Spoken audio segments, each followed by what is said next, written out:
will begin momentarily with the MSU Campuses and Agencies. And so for that opportunity, I would turn to President Cruzado. Madam Chair, members of the board, thank you so much for this opportunity. As a matter of fact, first of all, I would like to also introduce to the board, we have new faculty leadership in our faculty senate, and our new chair is Dr. Janil Meyer from the physics department, and the incoming chair is Dr. Bob Mokwa from civil engineering. So thank you both. We have prepared this budget presentation that illustrates and addresses some of the questions that were submitted to us. The first slide that I wanted to present to you, do I have a clicker for the, no, someone is, okay, thank you, Amy. First slide shows exactly the campuses of Montana State University and how each of our campuses have grown. And you will notice that the MSU system enrollment has grown 17.38% since FY9, from 16,978 to 19,928 FTE projected in FY13.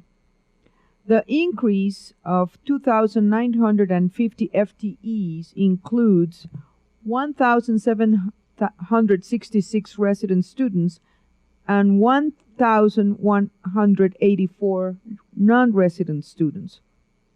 All four MSU campuses have increased enrollment since FY9. Our campuses in Northern, Billings, and Great Falls have grown between 8% and 12%, while Bozeman has increased by 21.6% in that period of time. Next. When we talk about the expenditures per FTE, expenditures per student FTE are budgeted at $13,192 in fiscal year 13 compared to actual expenditures of $12,418 in FY12. Both years include one-time only investments to support our enrollment growth and to enhance our facilities and programs. The FY12 expenditure per FTE also includes $243 per FTE, or $3 million, that was used for classroom renovations and ADA access projects. As I mentioned before, MSU has seen a 1.2% average annual increase in expenditures per FTE over the past 5 years. When you think about it, this increase is largely due to tuition dollars resulting from enrollment growth and also to the board-approved tuition increase. We have also utilized some one-time only funds for strategic investments to support instruction and student success.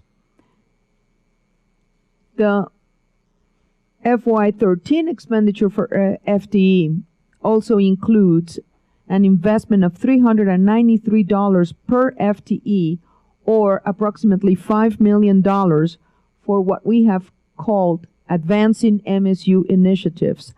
These initiatives are aimed at benefiting our students and the university, and with a focus on 5 very specific areas. First, this year we want to help increase student retention and degree completion. That has been one of our goals. Second, we want to help students minimize debt through timely graduation and need-based financial aid. We still think that's the best way to help our students to graduate with less debt. They just need to graduate on time. Third, we want to invest in our faculty and staff, and we want to do that via centrally funded professional development opportunities. Fourth, we want to use part of this allocation also to promote efficiency and effectiveness in administrative processes, something that we have called Open MSU. And finally, we want to use this investment to support the achievement of goals outlined in the new MSU strategic plan, which was just recently approved.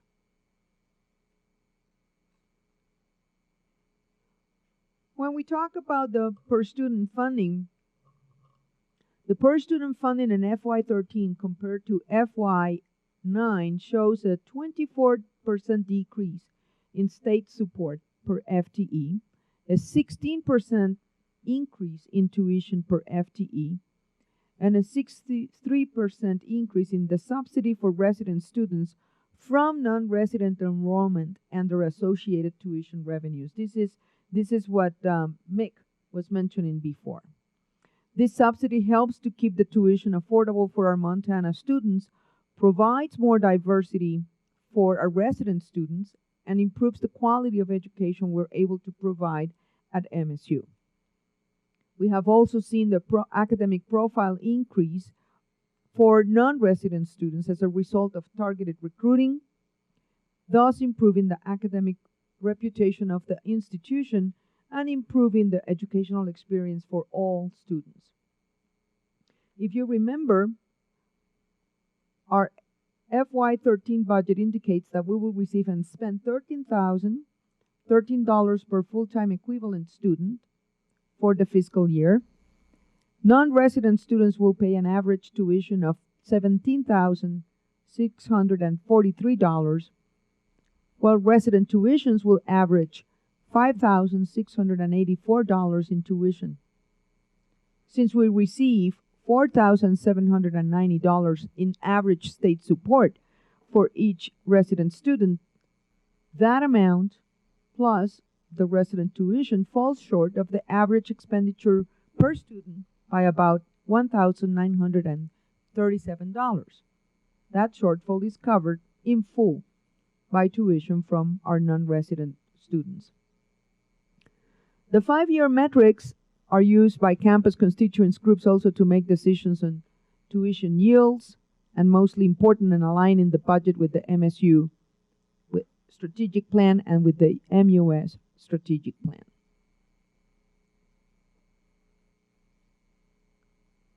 When we talk about enrollment, this is a very interesting chart. Our enrollment in Bozeman has been strong and consistent since FY09, increasing by nearly 2,300 full-time equivalent students. Resident and non-resident students categories have each grown by more than 1,100 students, and the majority of our enrollment growth has taken place at the undergraduate level. MSU anticipates an increase in both enrollment and revenue for FY13. Our FY13 budget includes a headcount increase of 574 students, equating to 430 additional student FTE. I should add that this is a better result also thanks to our new efforts with Freshman 15, because our freshman students have been encouraged to consider adding one more class on top of the 12 credits. So we have noticed that the FTE is actually higher this year. Early numbers for fall semester support these projections, though we won't have final numbers until near the end of September. And since FY09, MSU has seen a 15% increase, or 1,168 in resident students, and a 40% increase, or 1,104 in non-resident students, for a 21.6% increase overall. This represents a 22.8% increase in undergraduates and a 9.75% increase in graduate students. When you disaggregate the data, you also learn that we have more transfer students, we have more Native American students, and we have more students ages 25 and over enrolling as well. For the past several years, we have provided new tuition revenues to academic affairs to the provost office to accommodate enrollment growth, with smaller increases also being made to Student Success Division. The FY13 budget has committed $600,000 in base funding, plus $600,000 in one-time only funds to academics in support of enrollment growth for additional class sections. The budget also earmarks an additional $2 million for strategic investment proposals, much of which will be awarded to the academic enterprise.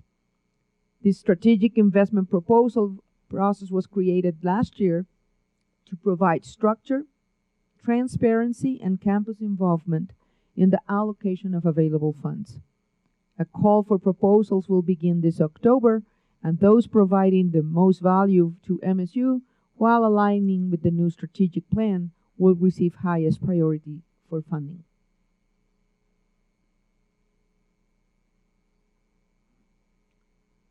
Moving to expenditures by program. MSU's FY13 budget projects an increase to 47.9% from 46% in FY12 actual of instruction expenditures as a percent to total expenditures. Our FY13 budget is $168.6 million, which is $15.2 million more than FY12 actual expenditures. Included in the FY13 budget is an increase of $12.27 million, or 67.4% of total, for instruction, and $4.8 million for academic support student services. Thus, I can say that 99% of the $15.2 million increase is allocated for instruction, academic support, and student services. Increasing our total instructional expenditures to 50% or more of our total expenditure is a constant consideration as we make funding decisions at MSU. Our Budget Council keeps a close eye on this metric and provides recommendations for support progress toward the target as much as possible. For example, $3.3 million in base funding and $1.2 million in one-time only funding was added to the academic affairs budget in FY12 for additional class sections and new faculty lines.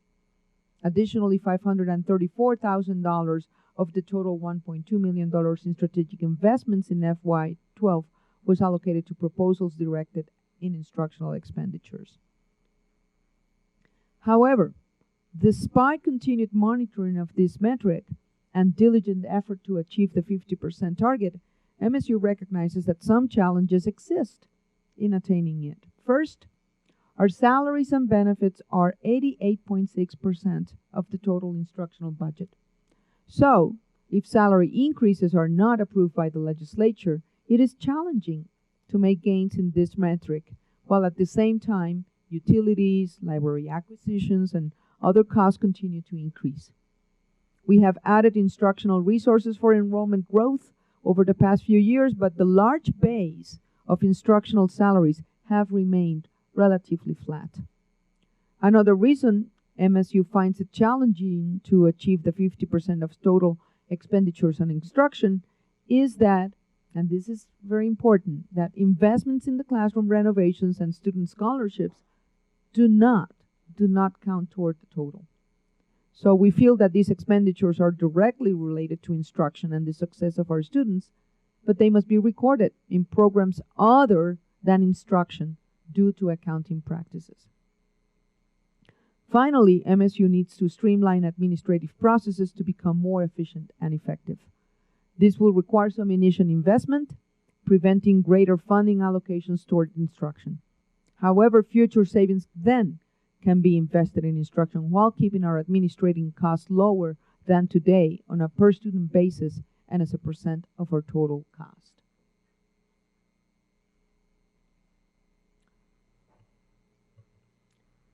Same thing holds true for operating budget ratios. The first metric on this slide, instructional expense per student, was addressed in part in the previous slide, And once again, 67% of our additional revenues in FY13 have been allocated to the instruction program. However, since last year, not all expenditures that support our instructional efforts can be coded to the instructional program per our new accounting procedures. Those numbers actually, I just need to call your attention that it might not be that we're comparing apples to apples when we take a look at what was going on in FY08, FY09. When we changed the methodology in FY11, you see a slight drop because some of those investments do not count now. Possibly an even more difficult challenge to achieve in this metric is that 88% of the instruction program, as I said, goes to payroll and budget. The student to faculty ratio that we have here, MSU has maintained during the last few years a student faculty ratio of 17:1, plus or minus 0.1, since FY09, despite significant enrollment increases. And I think that's very important for us to underline, that appropriate investments in the classroom in terms of faculty have been made, resulting in no appreciable difference in terms of the student to faculty ratio. This is a direct result of our commitment to maintain productive class sizes for our students, which we believe is absolutely crucial for academic quality and student success. The student to admin and professional classified ratios, these have increased 4.5 and 4.3 respectively from FY08 to FY12. This change reflects our student enrollment increase while holding the line on staffing increase, and kudos to the classified and professional employees at Montana State University for being very student-centered.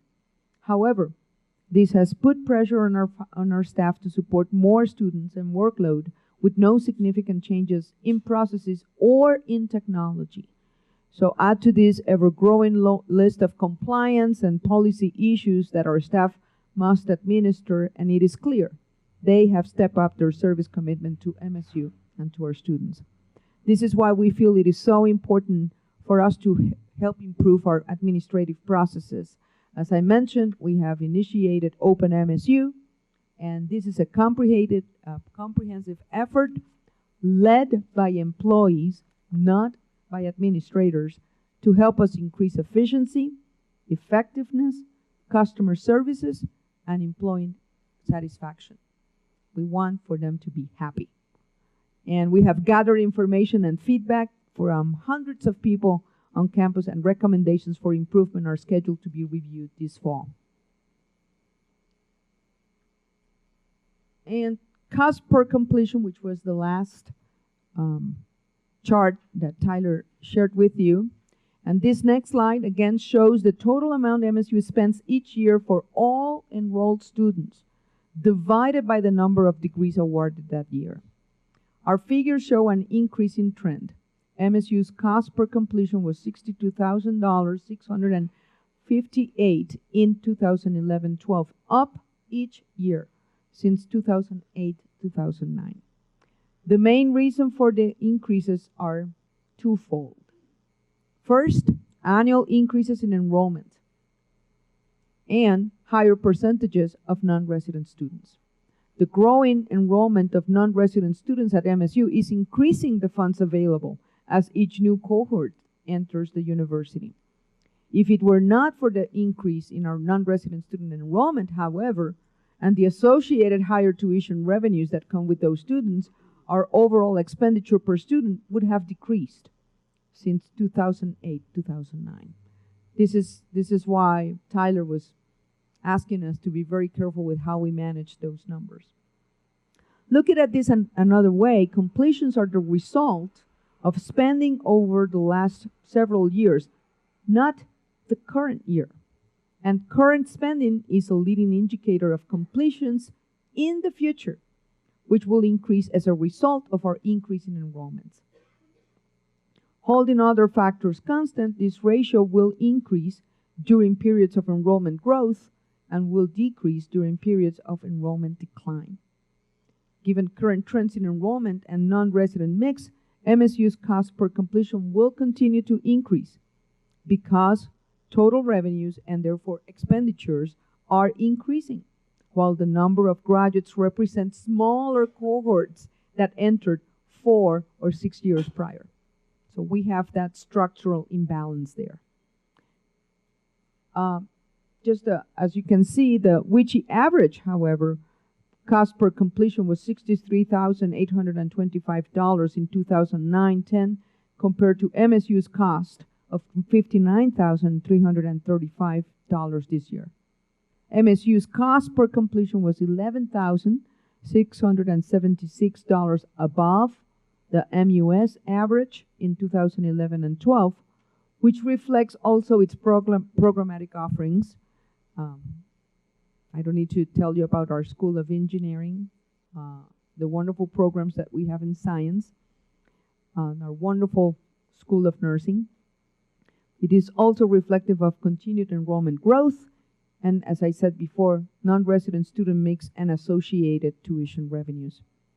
MSU, however, is still below doctoral WICHE average due to our low wages and overall funding levels. And with that, I stand for questions. Thank you, Madam President. And we do have a length of time for our questions and comments when all of the campuses have had a chance to present. So, and I think next on your side, MSU Billings and the City College.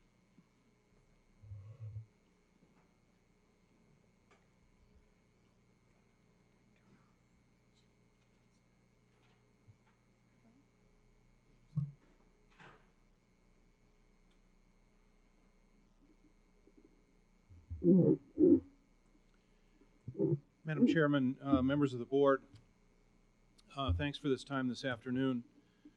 As Tyler was going through his metrics this morning, you noticed that our name did not appear in the high or low of any of those categories, with the exception of cost per completion, where we were among the lowest cost for completion. But in a sense, we're in the mainstream of the university system, and I'll talk a little bit about some of the information that you requested with regard to our campus. If you could forward to the enrollment slide. Thank you.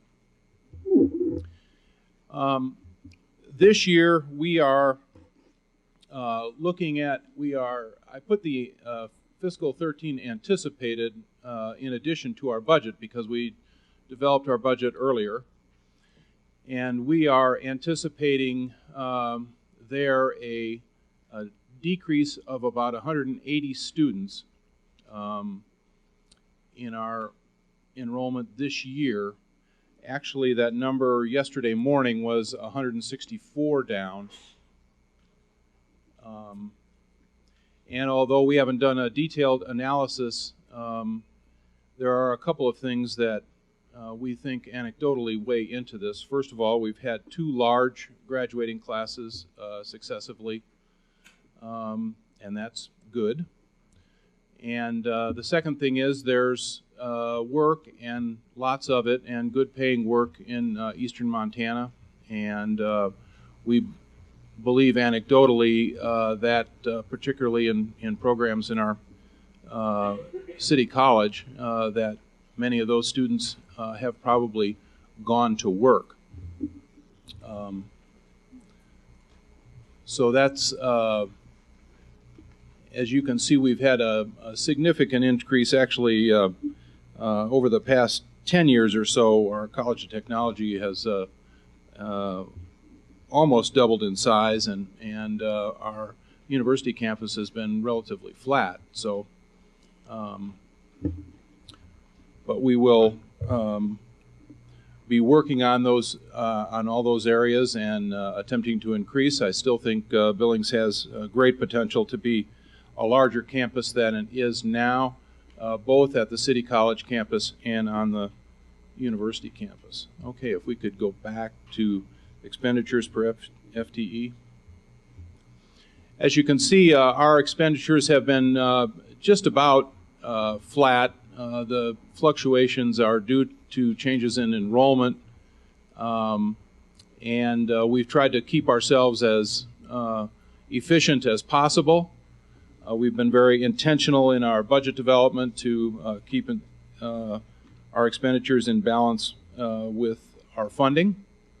And I've tried to deviate from that process, but my budget director won't allow me to forward a budget to the president that spends more than we take in. So, per student funding, go to the next slide. Once again, this is relatively straightforward information. The per student funding shows you there both our tuition and our state support for FTE and the proportions.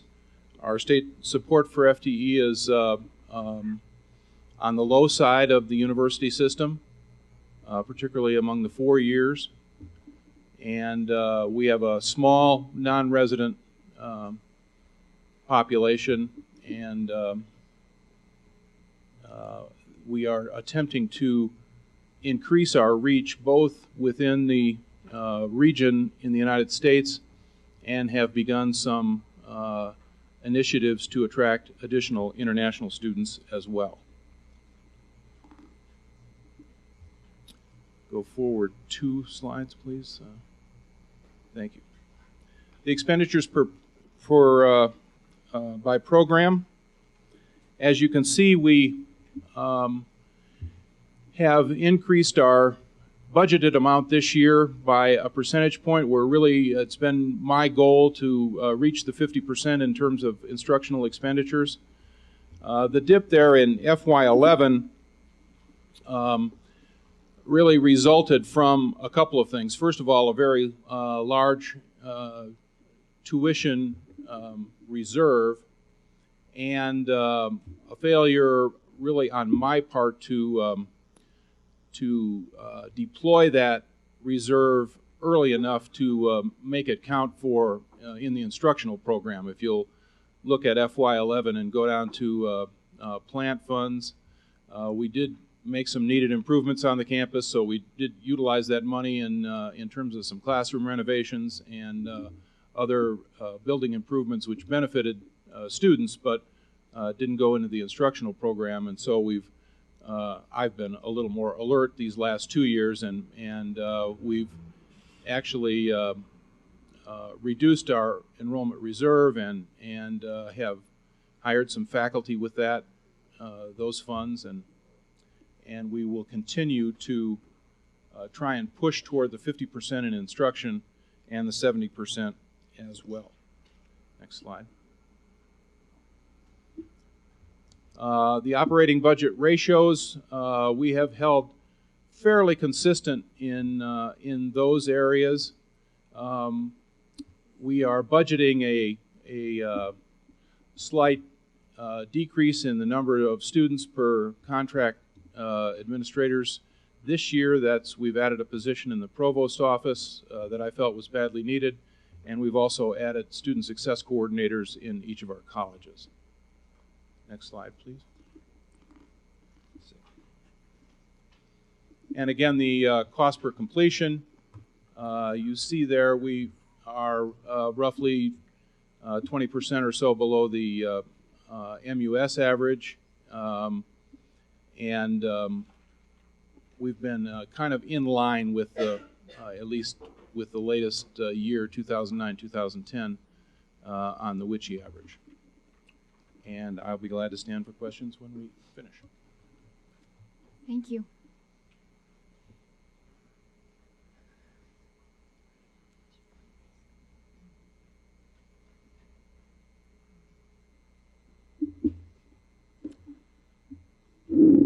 Madam Chair, Commissioner Christian, members of the board, and everybody else that's here. Since you all have received these slides with the notes, and since most everybody in the audience is following along, I will just go through and highlight a couple of things that you either might think are anomalies or you might want to question as we get into the question and answer part. The first one in the expenditures per FTE, we have a 0.0. We haven't changed at all. So that's been normal over the last several years. So Do I start over now? Okay, if you go to the next slide. If you go on to per student funding, the important part about this one that I'm very aware of is that, and everybody notices it, that we're funded at 63.4% of our budget per FTE from the state. We're aware that we're the highest in the MUS system. We take that very seriously.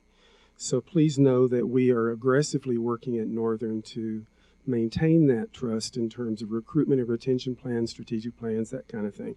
I also want to emphasize that we have a very small non-resident population. Only 11% of our students come from out of state. So we are very much a Montana-based institution there in northern Montana. If you'll go on to the next slide, please, regarding enrollment. Here's where I get to officially take the podium and say that right now we are up 15 head count and 9.3 FTE. I'm very proud to report that. Obviously, there are still students who, the little darlings, don't get around to paying their bills, but you know, we're all dealing with that.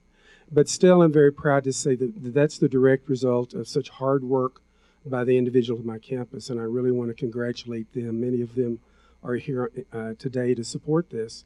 And we're going to be setting some realistic enrollment goals. We are working to retain the services of professional recruitment and retention consultants to assist us. We're beginning to work on a marketing plan, something that Northern had never really had. So we're very proud of what we've done with our enrollment, and I wanted to point out to you all the fact that we know the only direction now is up. So we appreciate your support in that direction. Also, just as an FYI, what we do is that we always set aside 8% of our tuition reserve. Right now, we've made about 1.5% of our budget. So we set aside about $400,000, which is 8% of our tuition, to cover ourselves so that we don't ever fall into a problem with deficit spending. On the next slide, expenditures by program. Just a couple of things to point out for you. If you add together programs number 1, 4, and 5, it's 70.9%. That has gone up because we made the decision to hire 5 new faculty members and 2 new staff members. We made the decision to put information or to put money into such programs as sustainable energy technology, criminal justice, nursing, and diesel technology, which are all programs that are particularly either well known at Northern or programs that we want to grow. So we have attained that. The problem that we do have, if you'll notice, it's not really a problem, but if you'll take a look at item number 6, instructional support, that has dropped because we've intentionally transferred money to other accounts to cover the costs of consultants and recruitment enhancements. And in item number 7, that went up to 14.4% and down to 11.7%. Because this last year we made a strategic decision to dump over $500,000 of salary savings into our plant budget to be able to do the things like repair sidewalks and paint buildings and do the kind of things that are very important for students in terms of developing an environment which they can be proud of. If you'll go on to the next slide.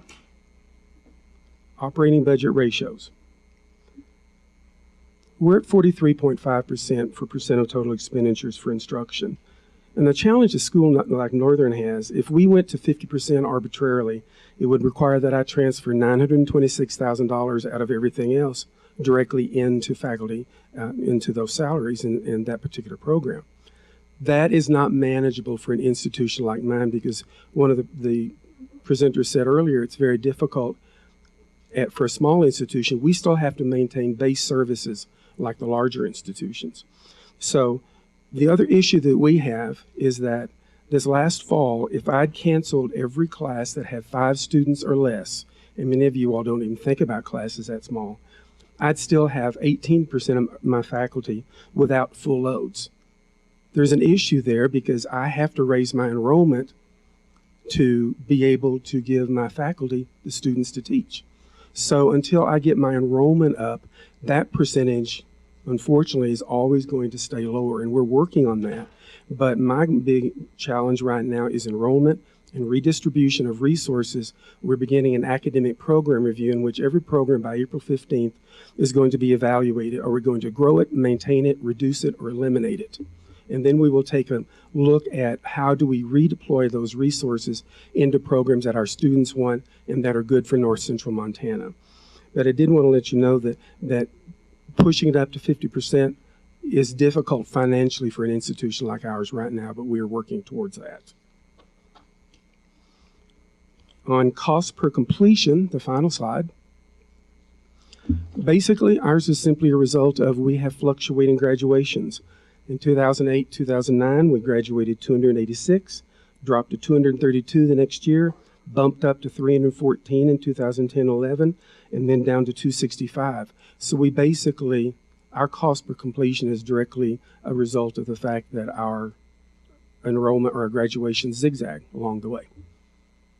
And with that, I'll take questions whenever we're at that point. Thank you.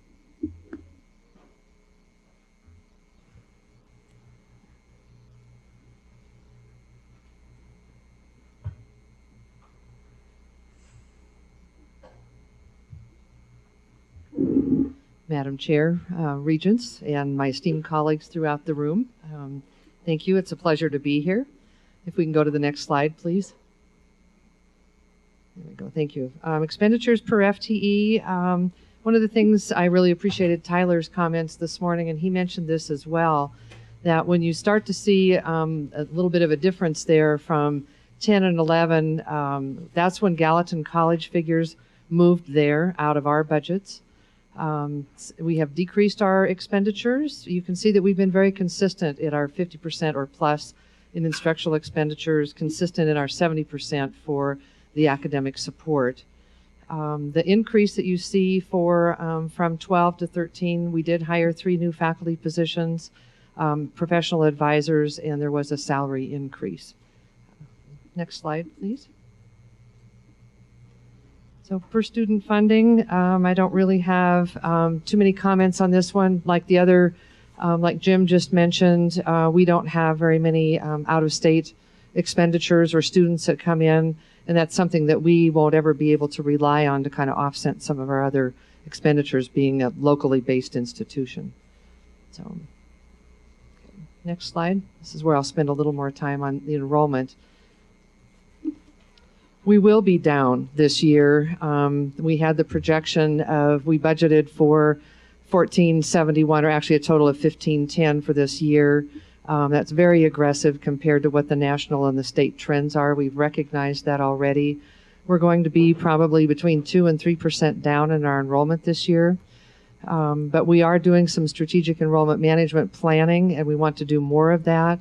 I'm very pleased to say that our dual credit with our high schools increased quite dramatically this year, and that was a target audience that we wanted to hit.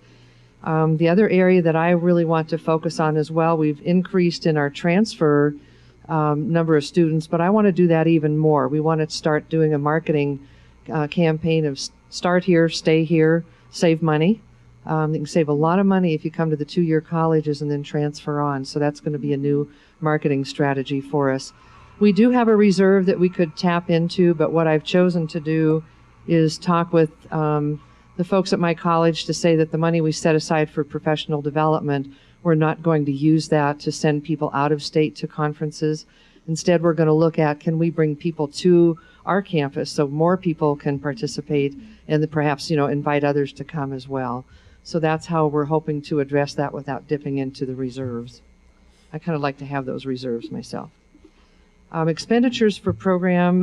One of the things I'd like to point out is number 8, the scholarships and the fellowships there. That's a good number. We've been, fairly consistent with that.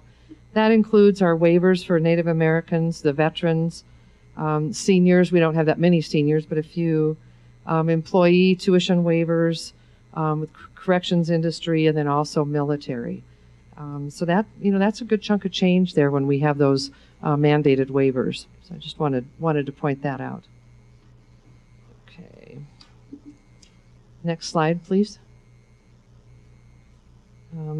This one, as you can see, and I know you have read, just like everyone else who has the health science programs, those are high-cost programs. We have mandated ratios of faculty to students, so we remain relatively stable there.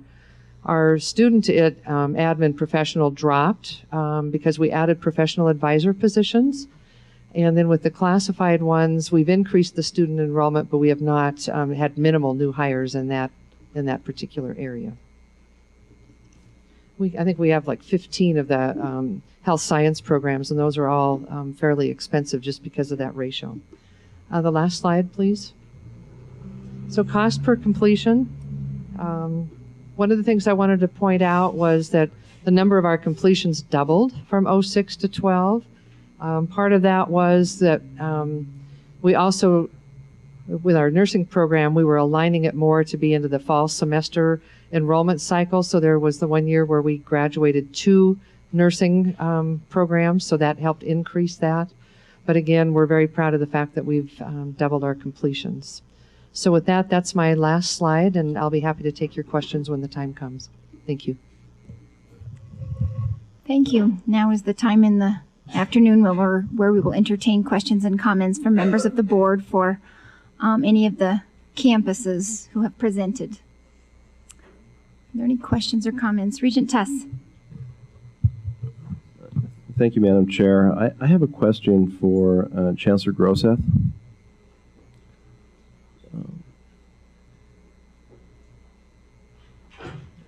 I'll talk as you're walking.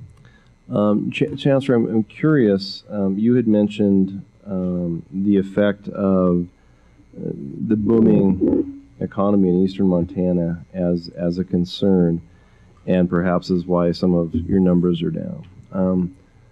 All projections are that's going to continue to happen, at least for a while. I'm just curious how you manage that. How do you work on your enrollment figures? And you talked a little bit about being more aggressive with out-of-state and international students. But every indication I've seen is that Bakken effect is going to be here for the next couple of decades. I think it's Regent Tuss, members of the board. I think that's going to impact all of us in the eastern part of the state, and we will need to work more closely with industry so that we can pair our programs with the work that's actually going on in the field. I do think it's an issue that we are going to need to manage. It may require us to change the mix of our programs at City College. We are making a concerted effort to increase our general education programs there,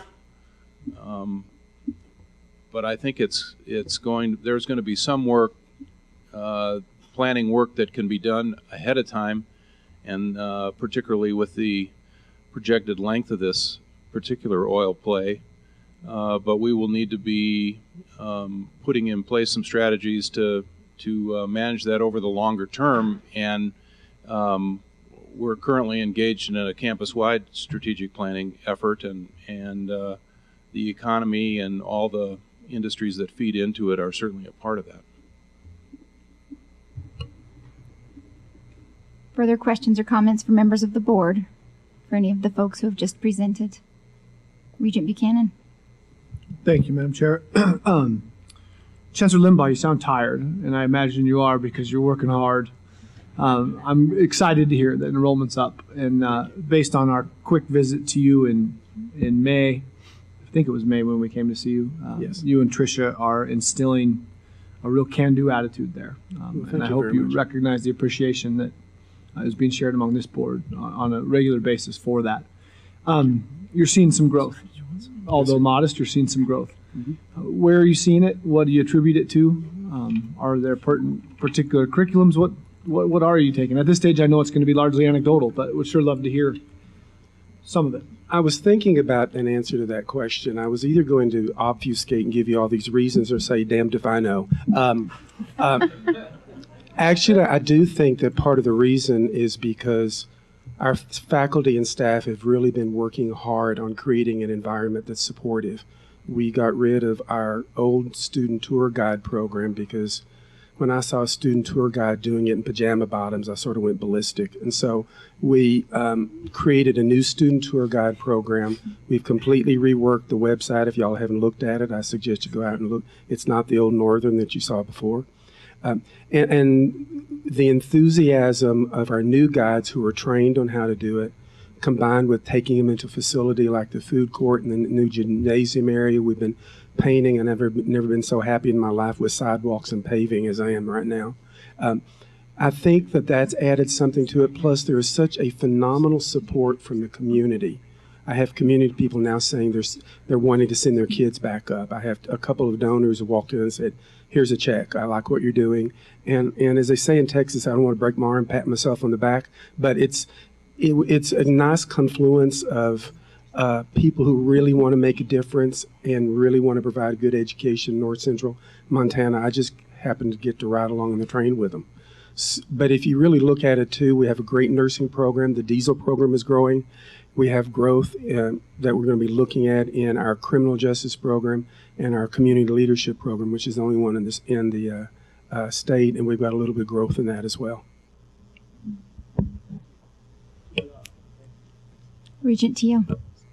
Thank you, Madam Chair. I have two questions. The first one is, again, for Chancellor Limbaugh. You mentioned that you're starting off a program review process.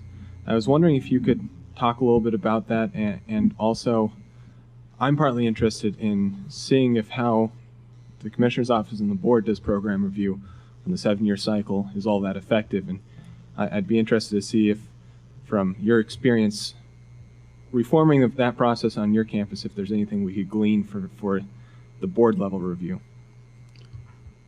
Well, my esteemed colleague, the president of the Academic Senate, is here, and if he stands up and starts screaming and hollering, it's because he doesn't agree with me, right, Lanny?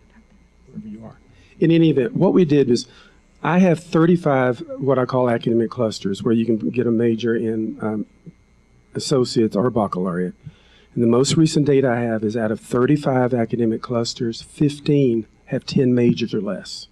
Now, I also have over 200 students in nursing, over 200 students in diesel.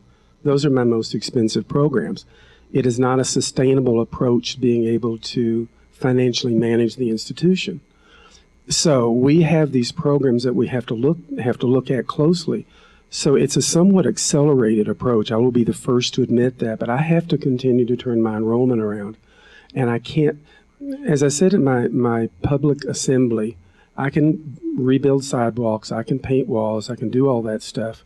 But if we don't look at the core function of the institution, the faculty-student exchange, it's like wrapping up a really pretty present and there's no president inside. So we really have to look at, are we offering the best programs that meet the needs of 21st century students in North Central Montana? So under the very able leadership of Dr. Templeton, Dean Cremeen, and Dean Kegel, they've crafted an approach in which they're going to evaluate each academic program. We have an academic council that's running it.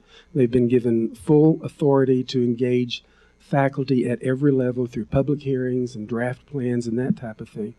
But I know that I have to have it turned around by fall of 2014. I have to have some new programs in place that will attract students. And we can't get there without going through this. But I have every faith in my faculty. They're good, hardworking faculty, some of the best I've ever worked with. And I told them, be creative, go for broke. Let's see what we can do out there.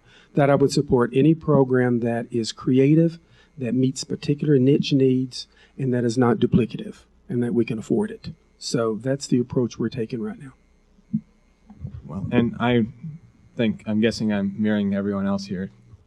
We definitely want to commend you on that, because I think that that's directly a lot of the desires I've heard around here just in the year I've been here. And I think I've always felt a strong desire to accomplish exactly what you're accomplishing on all of our campuses, and haven't found great mechanisms through which to do so. So whatever we can learn from what you're doing, I think that we have a lot to learn, and the rest of the system has a lot to learn from that. So, well done. My other question was sort of in relation to Regent Buchanan's question. Someone's question about the Bakken boom and its effect, because your three institutions are certainly three of the prime institutions that are going to feel that effect to one degree or another. And I was wondering if we could, I know that there are some system-wide things that we are attempting to do to get on the front end of how that is going to change the model for how we provide education. I wanted to see if the dean and the two chancellors could give some more insight into that, and also if you have any ideas or perspectives on what the system could do to help facilitate that more than we are right now. I think that'd be really helpful. Well, I'll explain an initial salvo, and then I'll defer to my colleagues here to further elaborate. Regent Tuss, would you mind holding that brochure up, please? On September 13th, through the very extraordinary leadership of Stephanie Hickswell at Miles Community College, we put together a Eastern Montana Workforce Development Initiative Summit. And it was actually the culmination of the effort begun under Dr. Seck's very capable leadership. We had a discussion about what can each institution provide, and so we developed an inventory of that. But we knew that we had to get the word out to individuals, and serendipitously, Senator Baucus announced that this was an initiative of his, so we got a small grant and we combined efforts. So the brochure that you see there is the result of a statewide initiative that includes all the MUS systems, the tribal colleges, and the community colleges. And on September the 13th, and if you'd like more information, Stephanie can explain it in much more detail than I can. We had about 100 community members, industry leaders, and representatives of the MUS to talk about what can we provide. And you're right, our three institutions are right there in the front, along with Dawson and Miles and the Fort Peck. So we had tribal college representation there, but it was a very good introduction for these individuals into the world of what we can do to help develop their workforce. So I'll defer now to my two colleagues, and then if you'd like more information, Dr. Hickswell planned the whole thing. So. At this point, Great Falls is not being terribly impacted by this. We do have some folks that are going to work there, but one of the things we're looking at is helping our community attract other businesses to come in. We have potential right now for a Canadian company to relocate to Great Falls, as does Missoula, also with a different company. So we need to diversify the economies, in our communities, and then go out and educate our communities that we can help keep people locally and train them for a broad array of jobs. I think that's the thing that the 2-year colleges and the 4 years as well. Our goal really should be to train people, educate people so that they might start out at this point in a career and be able to transfer those skills and knowledge to others. Because that's what the world of work is in the 21st century. You have to be able to transfer and go into new career fields all the time. That's what the research and the practicalities are showing. So that's what we're doing in Great Falls right now, is trying to be proactive, see what's out there in the future, and try to be ahead of that curve when we're looking at new programs or how we can revise existing programs so that people can stay without having to move away and take those dollars out of state. Part of this work is educating the community about what's going to be available in the oil fields per se, and what's going to be available in support activities. Our Chamber of Commerce and our local economic development group have both indicated to me that before we get too enamored of going too far east, remember that the oil boom in the Bakken is going to cause a lot of activity in Billings and Yellowstone County as well. And as we're able to, we've been working with the Big Sky Economic Development Authority in their workforce development analysis, which is currently going on. And when that is finished and becomes more available to the public, I think it'll be helpful to us in developing new programs and in educating the local community about what is available. So I think we're going to be supporting both activities, the backroom, if you will, activities and support activities and headquarter activities and service activities that will occur in Billings and Yellowstone County in support of oil field activity and those programs that we might develop that'll directly support students going into the oil patch. If I may, please, there's one thing I would like to mention, and you'll hear a report tomorrow on the Sustainable Energy Technician program that we have. That program was designed to really support people working in all fields for all ways that energy is produced. So if we take a look at what's in that curriculum and what can it be used to support oil, natural gas, wind, biofuels, et cetera, I think that's a conversation that the four institution can also have. And thanks for bringing that up on the end. First of all, I want to thank President Hickswa and Dr. Seck for their leadership in all of this, because I've been aware of some of the things that are going on, and it sounds like we're starting to get on the leading edge.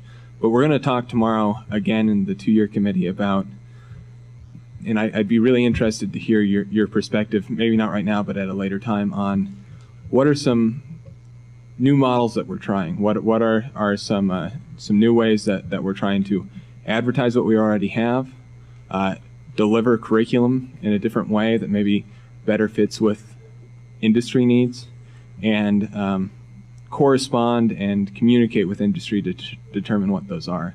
I think that's a conversation that's going to be really increasingly important in the next year or two. So, thank you. Thank you. If I could just for a moment, I would just like to ask a few questions about the City College at Montana State University, Billings. And I know in the interest of time and organization, we put the two together with you, Chancellor Grosset. So could you speak to some of the enrollment, expenditure, revenue issues or highlights that may be helpful to the board? Well, speak mostly in terms of our enrollment.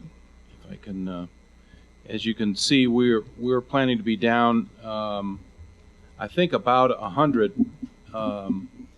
at City College this year, and that follows an additional slight decline last year.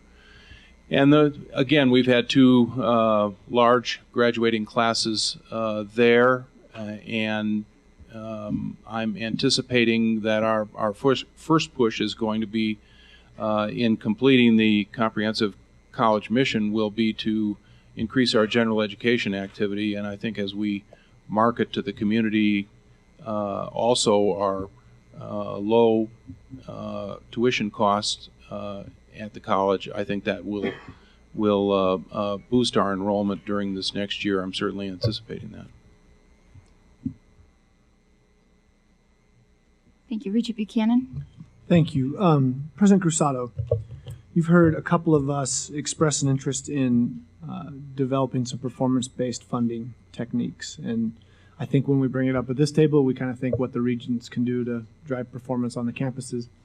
I think the legislature has the right to look at it and say, what can they do to get us to do certain things?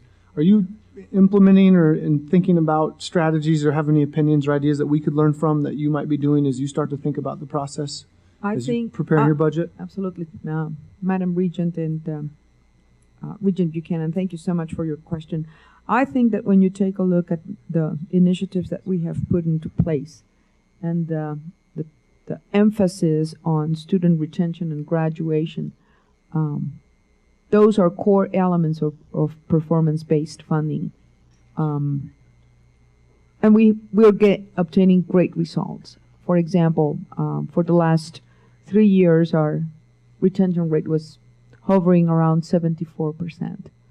Well, this year it has jumped to 75.1%.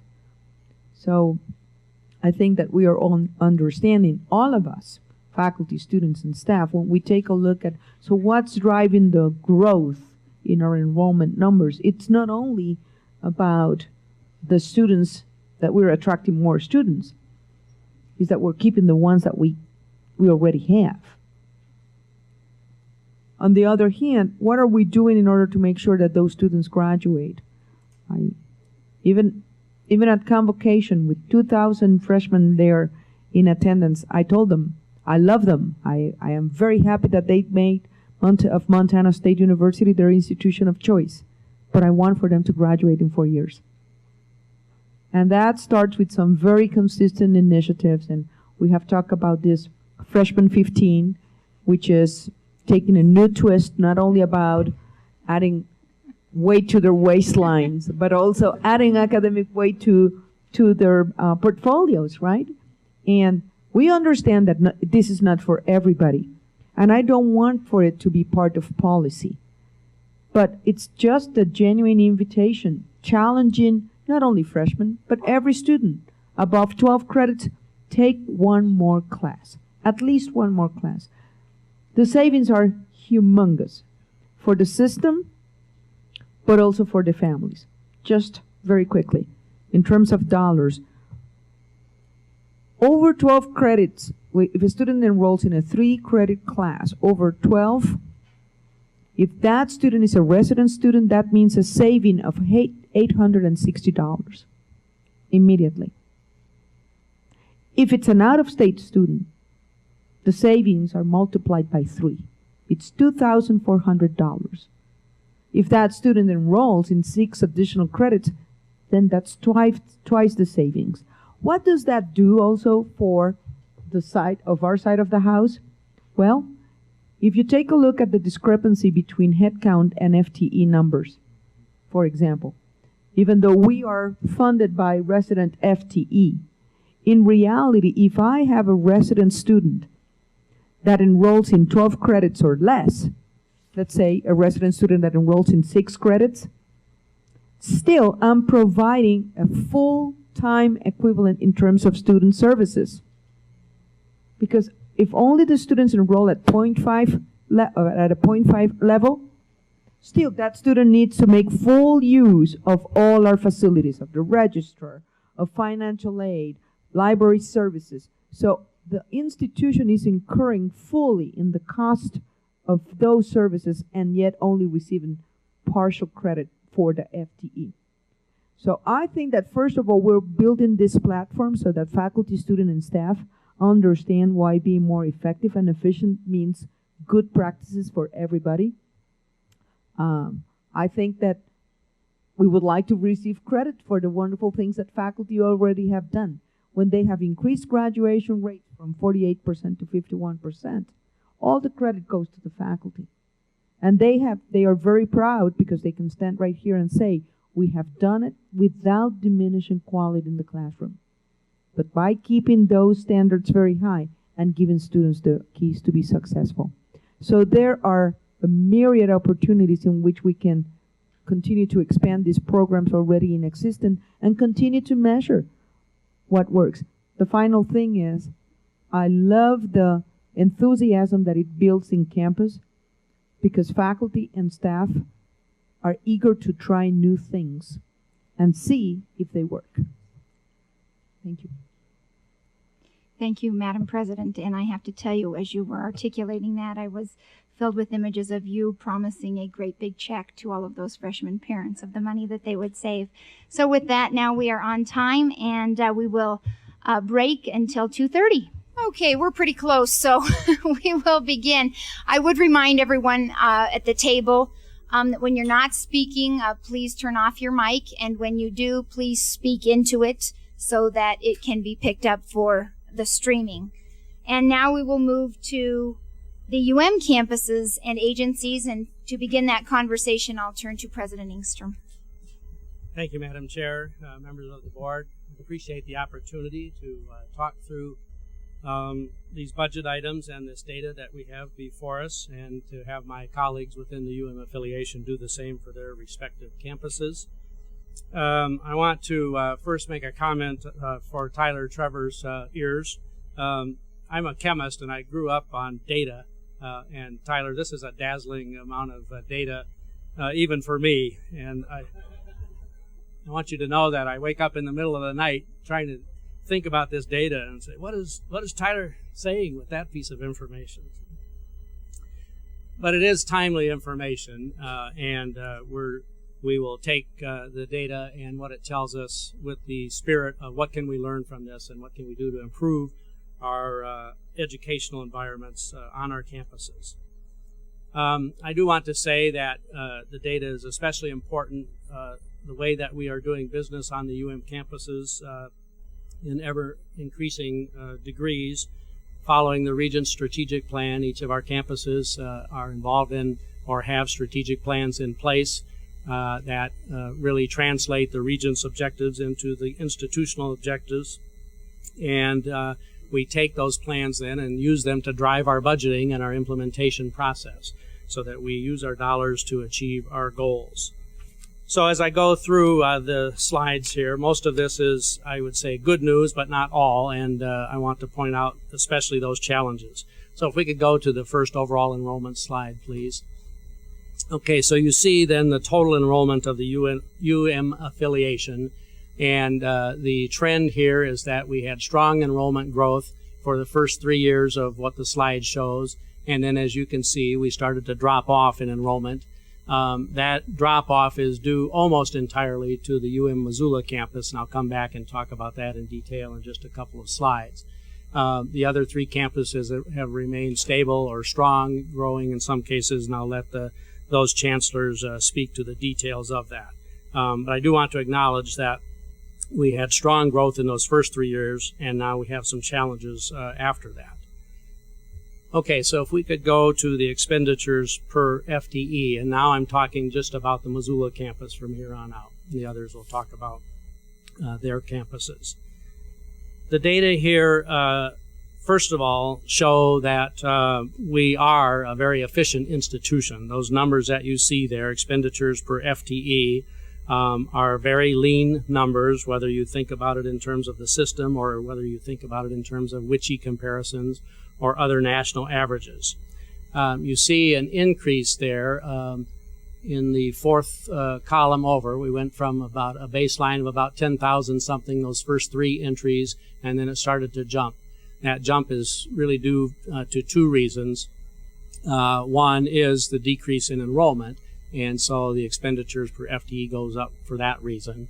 But secondly, where you see that jump is when we did do the recalculation, the rebasing exercise coming off of the last legislative session, and so that did move some additional monies into the side, and our expenditures per FTE were able to increase. Those increases went essentially to classroom instruction and student success efforts. But nonetheless, the basic message of that slide is that we have seen a little bit of an increase there, and we are still operating a relatively lean funding per student environment.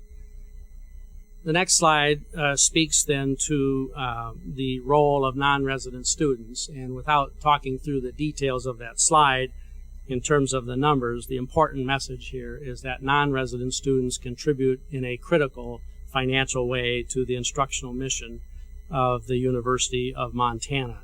You can see there that the average non-resident tuition per FTE, the second number down, is over $18,000, and in the end, that results in a very substantial subsidy to our resident students. Another way of thinking about this is that our non-resident population makes up a little less than 25% of our student body, but those non-residents account for a little over 50% of the tuition revenue to our campus. So non-resident students are critical, not only certainly from a financial point of view, but even more importantly, from an educational point of view. Those non-resident students bring ideas, they bring talent, and they diversify the student body. But it is a critical part of our institution, in particular on the affiliation side. Okay, so let's go to the enrollment slide, and I'd like to talk through that in some detail. So going across the total column there, the fourth line down, you can see again the Missoula enrollment going up from 09 to 10 to 11, and then starting to drop off in 12, and we project to drop off in 13 as well. On looking at this a little bit more closely, all of the categories of enrollment are either stable or up, except for resident undergraduates. So that's the place where we have seen the significant change in enrollment in the last couple of years. I'll come back to that in a second. I do want to say that those other categories are up, including the category of retention. Our retention efforts, we started really several years ago through, some of you remember, a program called Partnering for Student Success. And that, in fact, is strategic issue number one of our current strategic plan. Those retention efforts are paying off, and I just want to give you a few quick numbers here. We've been emphasizing with our K-12 colleagues the importance of preparing for college through the completion of a college prep curriculum in high school. And we've already seen some really nice improvements in that regard. Last year, 44% of our incoming students had completed what we think of as a full college prep curriculum in high school.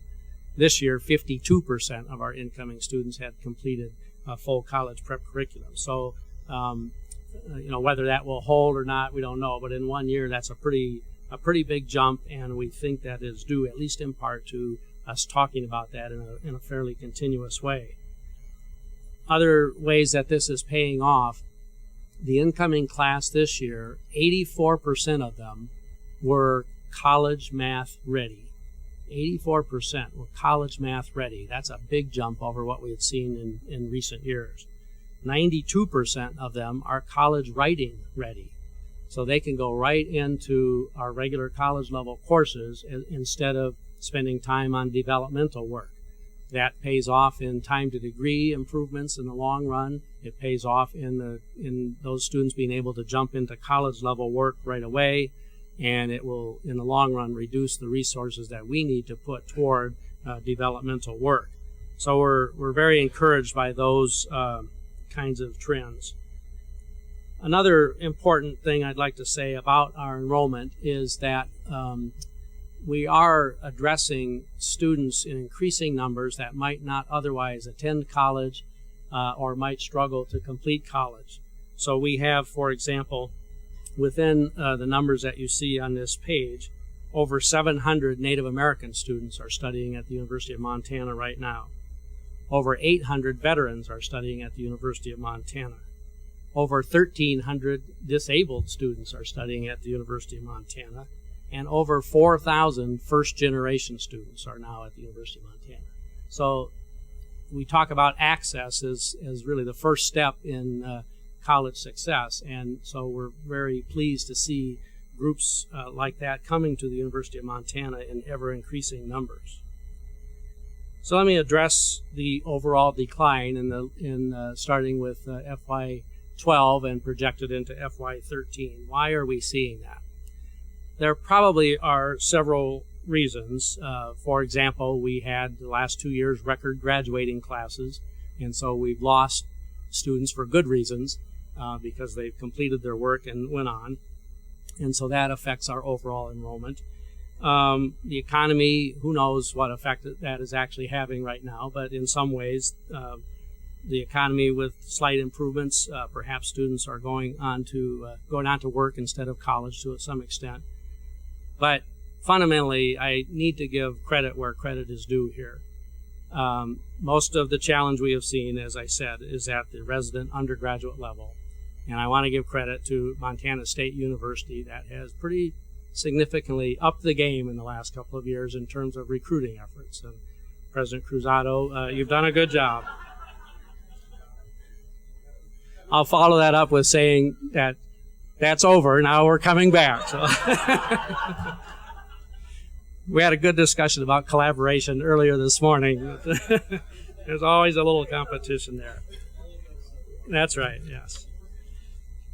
Okay, so that, I think, is what I needed to say about the enrollment graph. But again, all of those other categories, Missoula College, graduate work, non-resident, WUI, those are all stable or growing.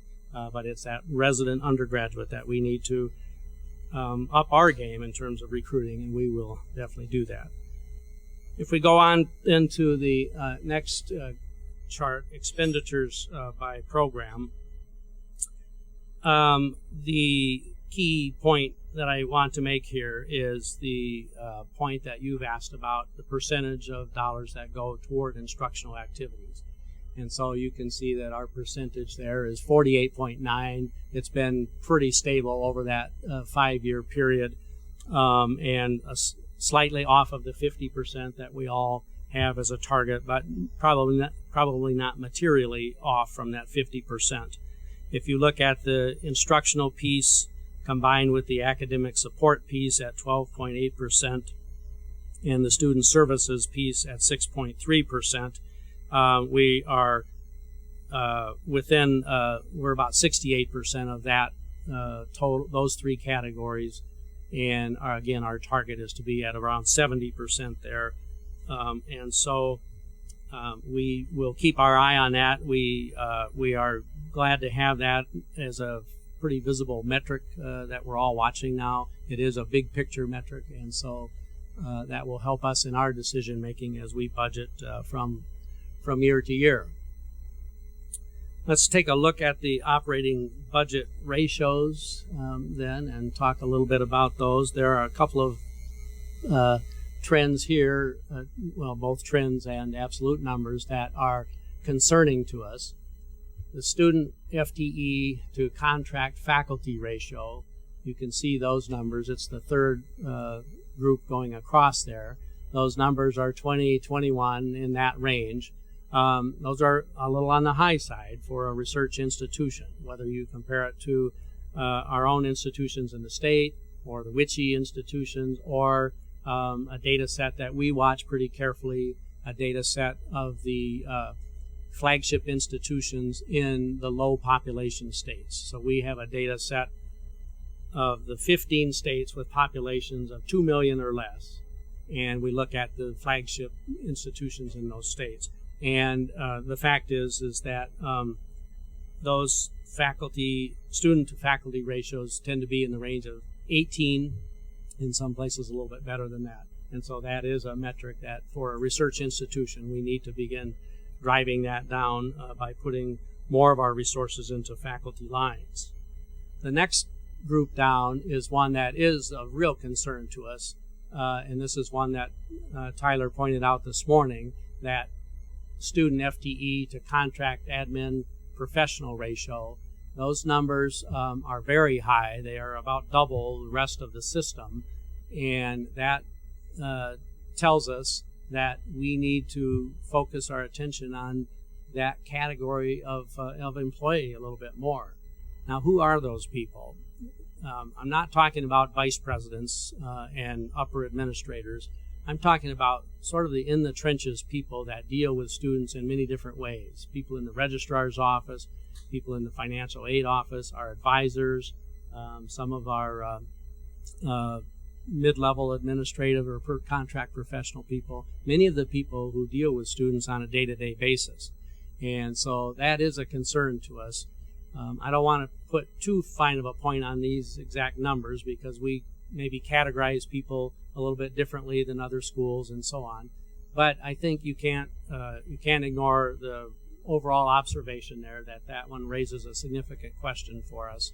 And I think we hear anecdotally about many of our staffs in some of those offices saying we're understaffed, we can't keep up with the student demand, and this data sort of supports that view. So we do need to pay attention to that, and we will be doing that going forward. The last slide for you for the university itself is this cost per completion slide, and you see the numbers there for Missoula, 43 going up to 50 over the course of the 5-year periods there, or over the 5-year period. And two important points there. That growth has been relatively modest, and it is also quite low compared, again, to WICHE averages. You see we're way off of the WICHE average on that particular item, and we're off of the MUS total as well. The message there, I mean, you can talk about this in one of two ways. You can say we are really, really efficient, or you can say we're not investing enough per student. to give the kind of education that meets our standards. And, just depends on how you want to characterize that number. But the fact is, I would say the latter. I would say first, we are very efficient and we're not investing enough per student, Regent Buchanan. Again, not only compared to things like WICHE and MUS, but compared to that data set of flagship institutions in other states. We want to make sure that we give our students a quality education, but I think you can say right now that we are giving them a great value. I'll quickly then finish up by just pointing to the last slide, which is the operating budget for the Montana Forest and Conservation Experiment Station.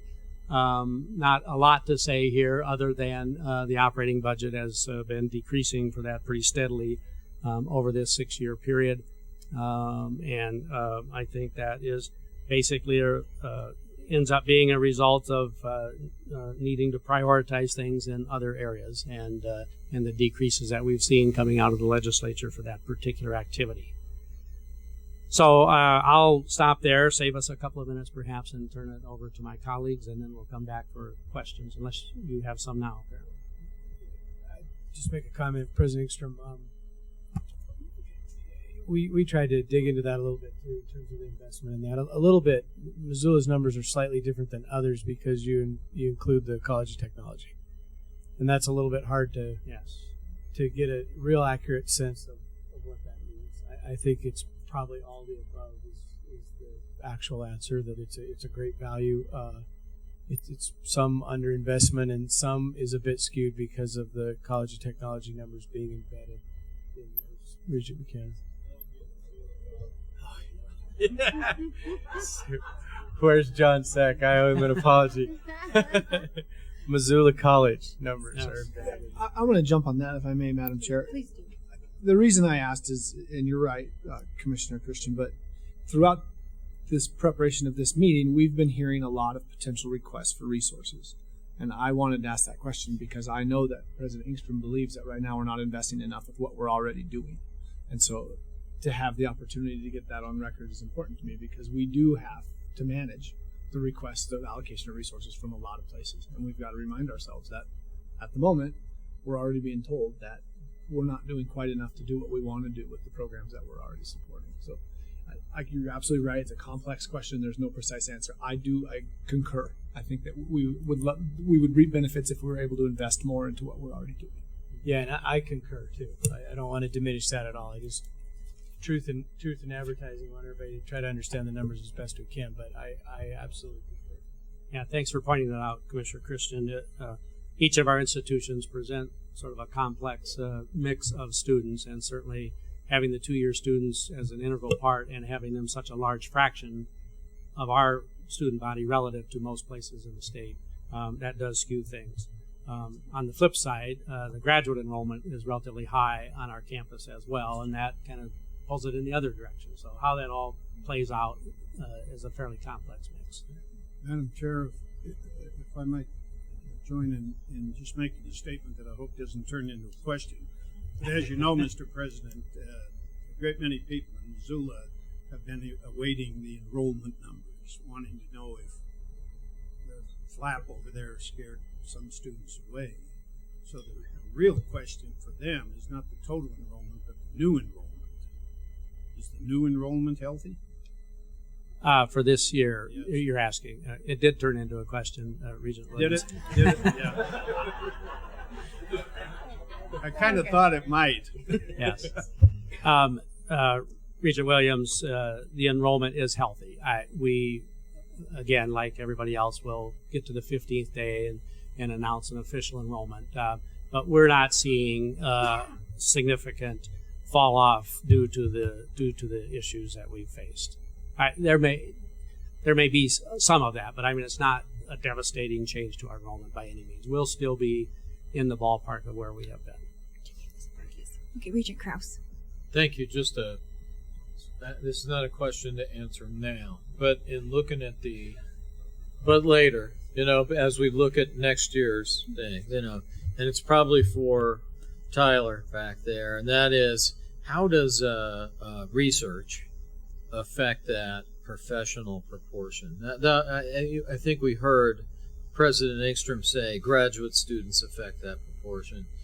I'd like to know if that doesn't, if you have an intensive research program, I have to guess that you have more professionals supporting that program. So I don't know if that's the case, but it would be nice as we refine these to know. That would be one of the refining moments of that, since it's such a large discrepancy to figure out, along with the ones that have been mentioned, and not to minimize the idea that they're very efficient, but there's longer lines or whatever it means. So thank you. Thank you. And now I think we're on to the second part of the UM campuses. Madam Chair, members of the board, President Engstrom, Commissioner Christian, I would let you know that both at the Helena College and the Highlands College, we fine people a quarter for missing that name. So we can put that into that scholarship fund. So go ahead and proceed to the next slide. The expenditure per FTE, like many campuses that you see here, basically sort of flat on the expenditures. FTE rate, when you index to inflation, we could all make the same claim. We're down, maybe $1,000 in terms of those expenditures. So, it's just important to note that those are different dollars in 09 as they are in 12 or 13. One of the things that we've done is we've implemented a new budgeting process. It's an all funds budgeting process, which is maybe a bit different than what you've suggested in terms of your funds. We also include research funds, indirect cost, as well as endowment kinds of monies as well. And we've been going through that process over the last year. I'm very proud of our faculty and staff in that process, using many of the MUS metrics as well as part of that process.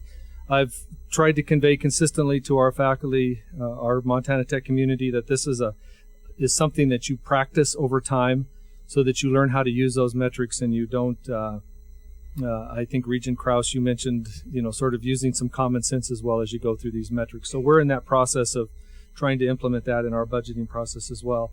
I would also point out that we use about $500,000 of private funds for faculty supplements in a number of areas, and so that number doesn't really include. I would just point that out is that we're invested with our giving, our development accounts as well into this process.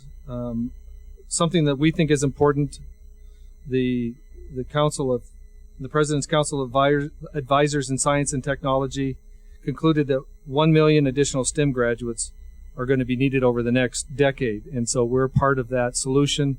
We believe our placement rate reflects relevant programs. I'll give you a couple of numbers that we get from student surveys. From our School of Mines and Engineering, average entry-level salaries is $64,000, and from our Letters, Science, and Professional Studies, it's $44,000. Those are significant numbers. Most of those working within their majors. Thank you.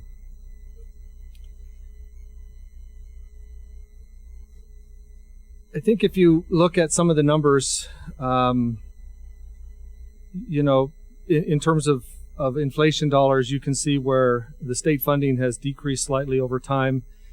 We have not quite as pronounced with the other institutions with subsidy from our out-of-state students. I think that's something that's important to point out and reduces the cost. It may also point to the need to maybe provide opportunities for additional WUIs or additional ways to grow our out-of-state student population as well. It's something that is really important to Montana Tech as we look into the future.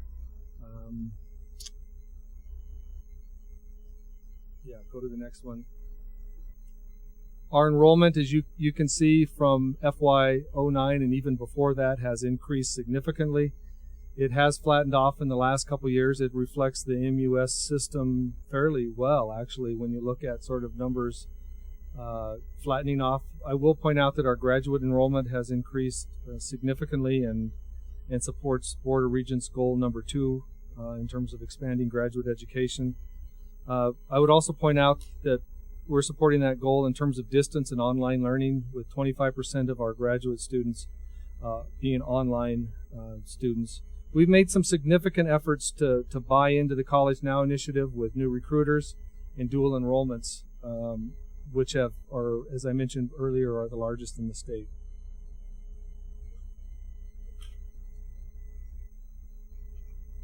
Expenditures by program, we have been consistently above that 50% level with one exception.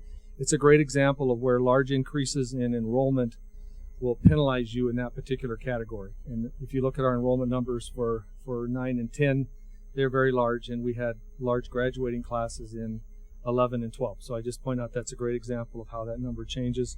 We've held consistently above the 70% level, and if I add the numbers up right, it's 71.3%. We have decreased a percent of budget allocated to plant O&M, and I think it was just sort of as I was coming on, there was sort of a reservation to do some of the projects, but we have deferred maintenance funds, and we are well on our way to implementing some of those projects, so that should change in the beginning or from now on. We're very proud, I would point out, we're very proud of our scholarship and fellowship expenditures. I think that's very commendable for an institution of our size with the number of students. So those are some of the highlights there. In terms of our operating budget ratios, we've consistently, as we said before, achieved the 50% or greater. We've been trying to hire some positions that have been open for a while, and you can see those up there. We have some one-time only money that is in those numbers as well, and so there are some things going on behind those numbers, but pretty average in terms of contract admin and classified employee ratios as well.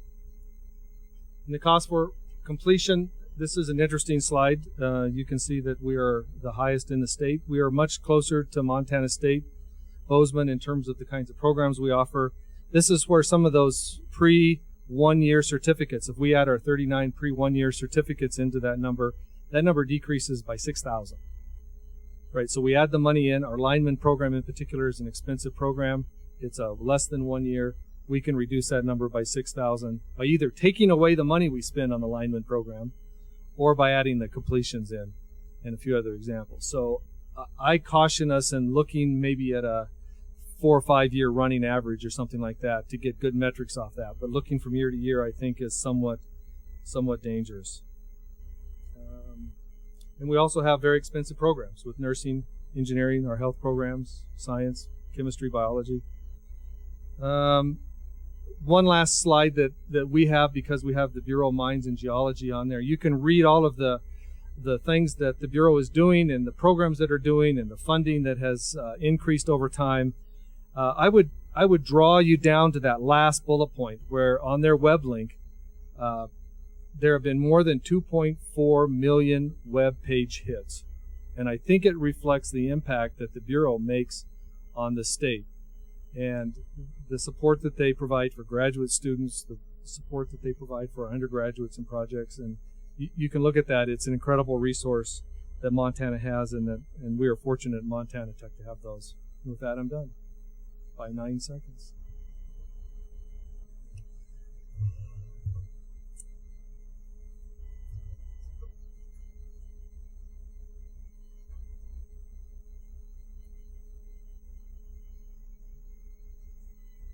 Thank you, members of the board. See Tyler there. I remember your comment, President Engstrom, about chemistry and data. Well, I'm a biologist, and we try very much not to let data interfere with the beloved theory. So I too stay awake with the data that Tyler sends us, but for a different reason. Slide, please. So, probably a bottom line answer at the beginning is that our metrics have not really changed very much over the last several years. This is the expenditures per FTE, and you can see there's a 0.2% change, so that's stayed pretty even. And I'm mindful of the little hourglass in the bottom right-hand corner here. So we, like everybody else, use the metrics to inform our budget, and during the year we manage to the important issues and strategic needs of the campus. So we use the data. And I'll give you an example of that when we finish. So per student funding, you can see that our non-resident tuition per FTE is 129%, and so we do well with revenue in terms of our non-residents, and our non-resident enrollment is going up. And it's not just WUI students, but it's what we call full pay students. And frankly, a good part of that is because of our unique program in natural horsemanship that has brought a number of students. You can see the resident student funding, not really much change over the years. Enrollment. The good news is that our enrollment is up again, and it has been for several years. We've averaged about a 5% increase in FTE and in headcount, and we've seen that again this year. I think there are a number of reasons behind that. Our recruiting of students, our admission, and our marketing effort that we began a few years ago, and certainly our student retention effort, the Experience One and the quality of the classes, our professors and students winning awards. I think all of those things contribute to seeing continued increased enrollment. And frankly, every year we see that, and I think, well, this will probably be the last year, and here it is again.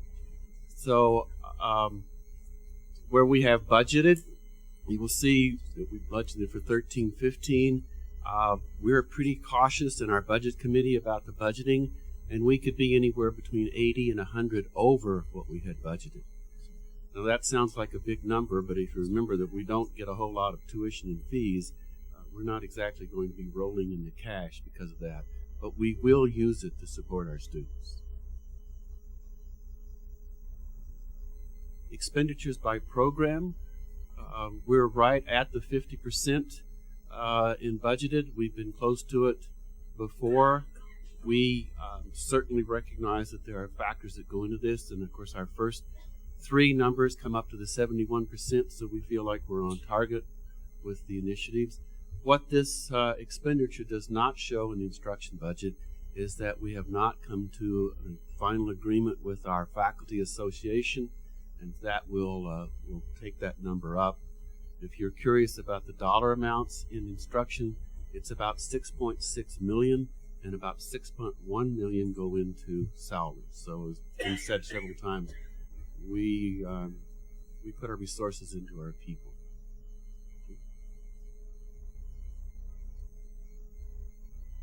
Operating budget ratios have held pretty steady despite a 20% increase in enrollment since 2009. Our Experience One is based upon smaller classes, and you can see that our FTE to faculty has stayed about the same. We use 16 as a goal.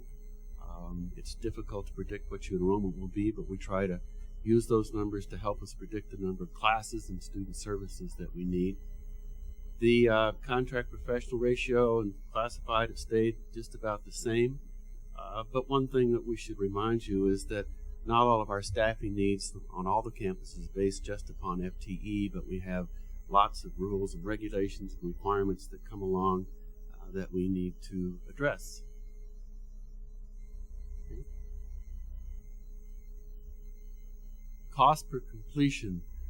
Tyler knows this is one of my favorite metrics. So we thought a lot about this. Why did we bounce around and so forth? Well, we think one of the reasons is that about half of our students are education majors, and they come for a bachelor's degree. Another 25% or so are business majors, and they come more often for a bachelor's degree. We don't have very many certificate programs, and we have a small number of associate degree programs.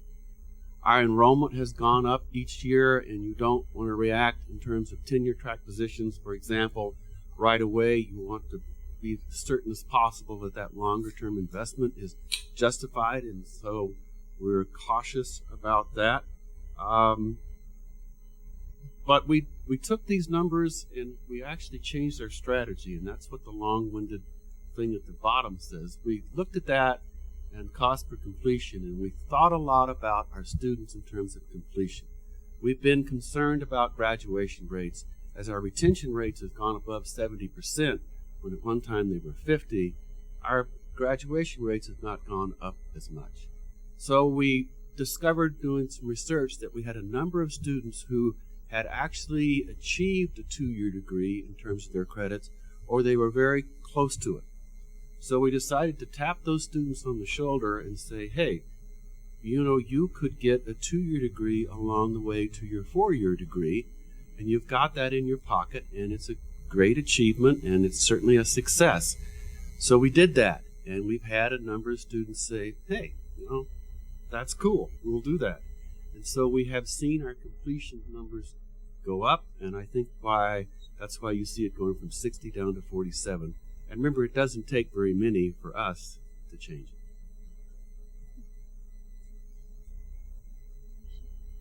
I think that's it. I have your 5 seconds.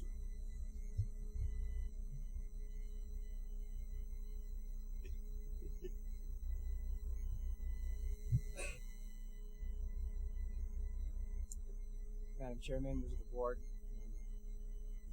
it's a pleasure actually to talk a little bit about Helena College. It's on. Okay. The blue light's on. Okay. And hopefully I'll get through this presentation to make sure I use the right name of the college. I'd hate to ding myself. Although I will say that one of the charts in here has the wrong name in there, and so I'm not sure whether it's well, yeah, I think the commissioner has to pay the fine on that one. We'll take it. We can use all the money we can get for a student. I'm going to go ahead in the first slide. Expenditures per FTE. I'm actually quite excited that this number is going back up to where we used to be some years ago. When you have a high enrollment and the funding does not catch up with it, of course, that number will take a drop. And so it's pretty exciting to see that number is now becoming more along the lines of where it used to be years ago.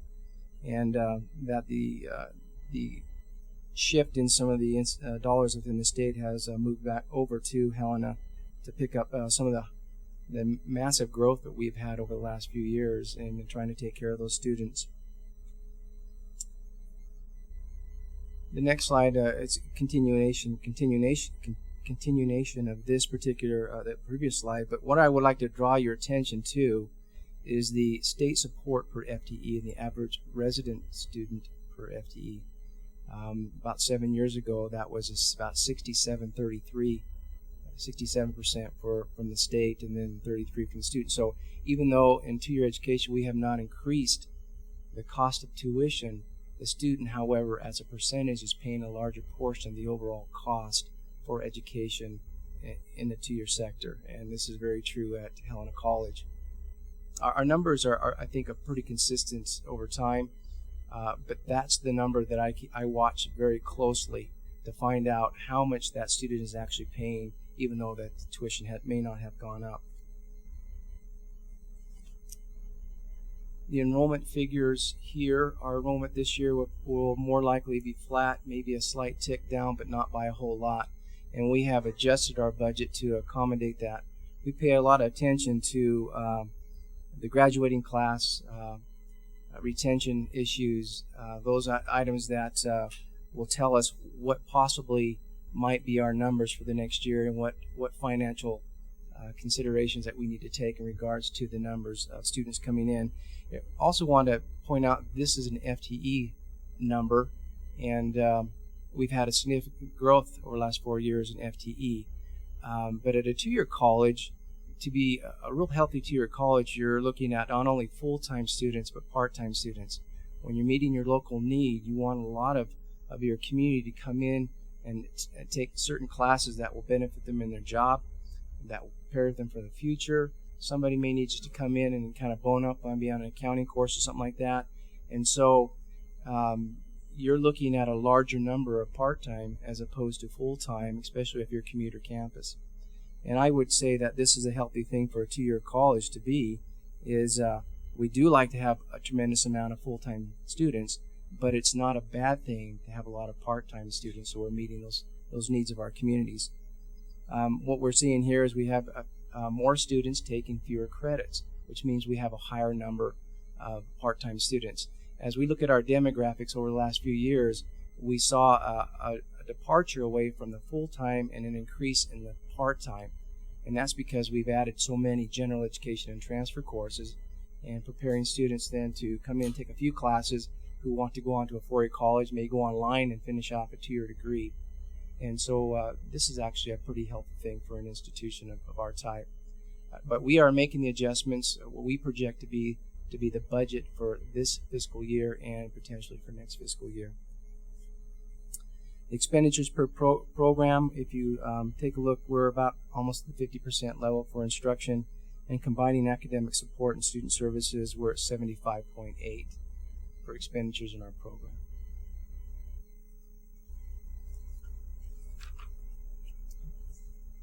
The operating budget in this particular area, we're pretty consistent from year to year, from 08 to all the way to 13, and our numbers have increased a great deal. The middle number on FTE, student FTE and contract administration professional, I would like to give this to President Engstrom. Says that's his concern because we follow the band from Missoula, but that probably wouldn't be right. That particular ratio, I think, depicts, as an institution of our size, you have to have certain resources, people in place to be able to take care of students as they come in. I remember several years ago, at that time, the president of the board, Commissioner Christian, was asked a question about capacity. Even at a small college, you have to have a certain number of individuals sitting in an office prepared to bring in people, students to get enrolled in a college. We have really paid a lot of attention to capacity, utilizing our staff and administration to the max that we possibly can before we move towards hiring more administration or more staff to do the intake for students. But when the dollars don't match up with the head count, then you have to do the best you can to bring up both the academic side and the administrative side. And I use the staff and classified in that particular scenario also. You've got to bring them both up equally so that you can handle the number of students that are coming to the door. And at a 2-year college, we rely very heavily on adjunct faculty to come and help us to offset that dollar that we don't have to buy full-time faculty. And then the last, cost per completion. This causes me a great deal of thought as I take a look at this. If you look at 0506 and then go over to 1112, the dollars for the cost per completion is about the same. What we see in between those years is a great deal of enrollment fluctuation, a great deal of fluctuation when it comes to revenue, and so that number will bounce up and down, and I think actually that's a pretty decent number, cost per completion.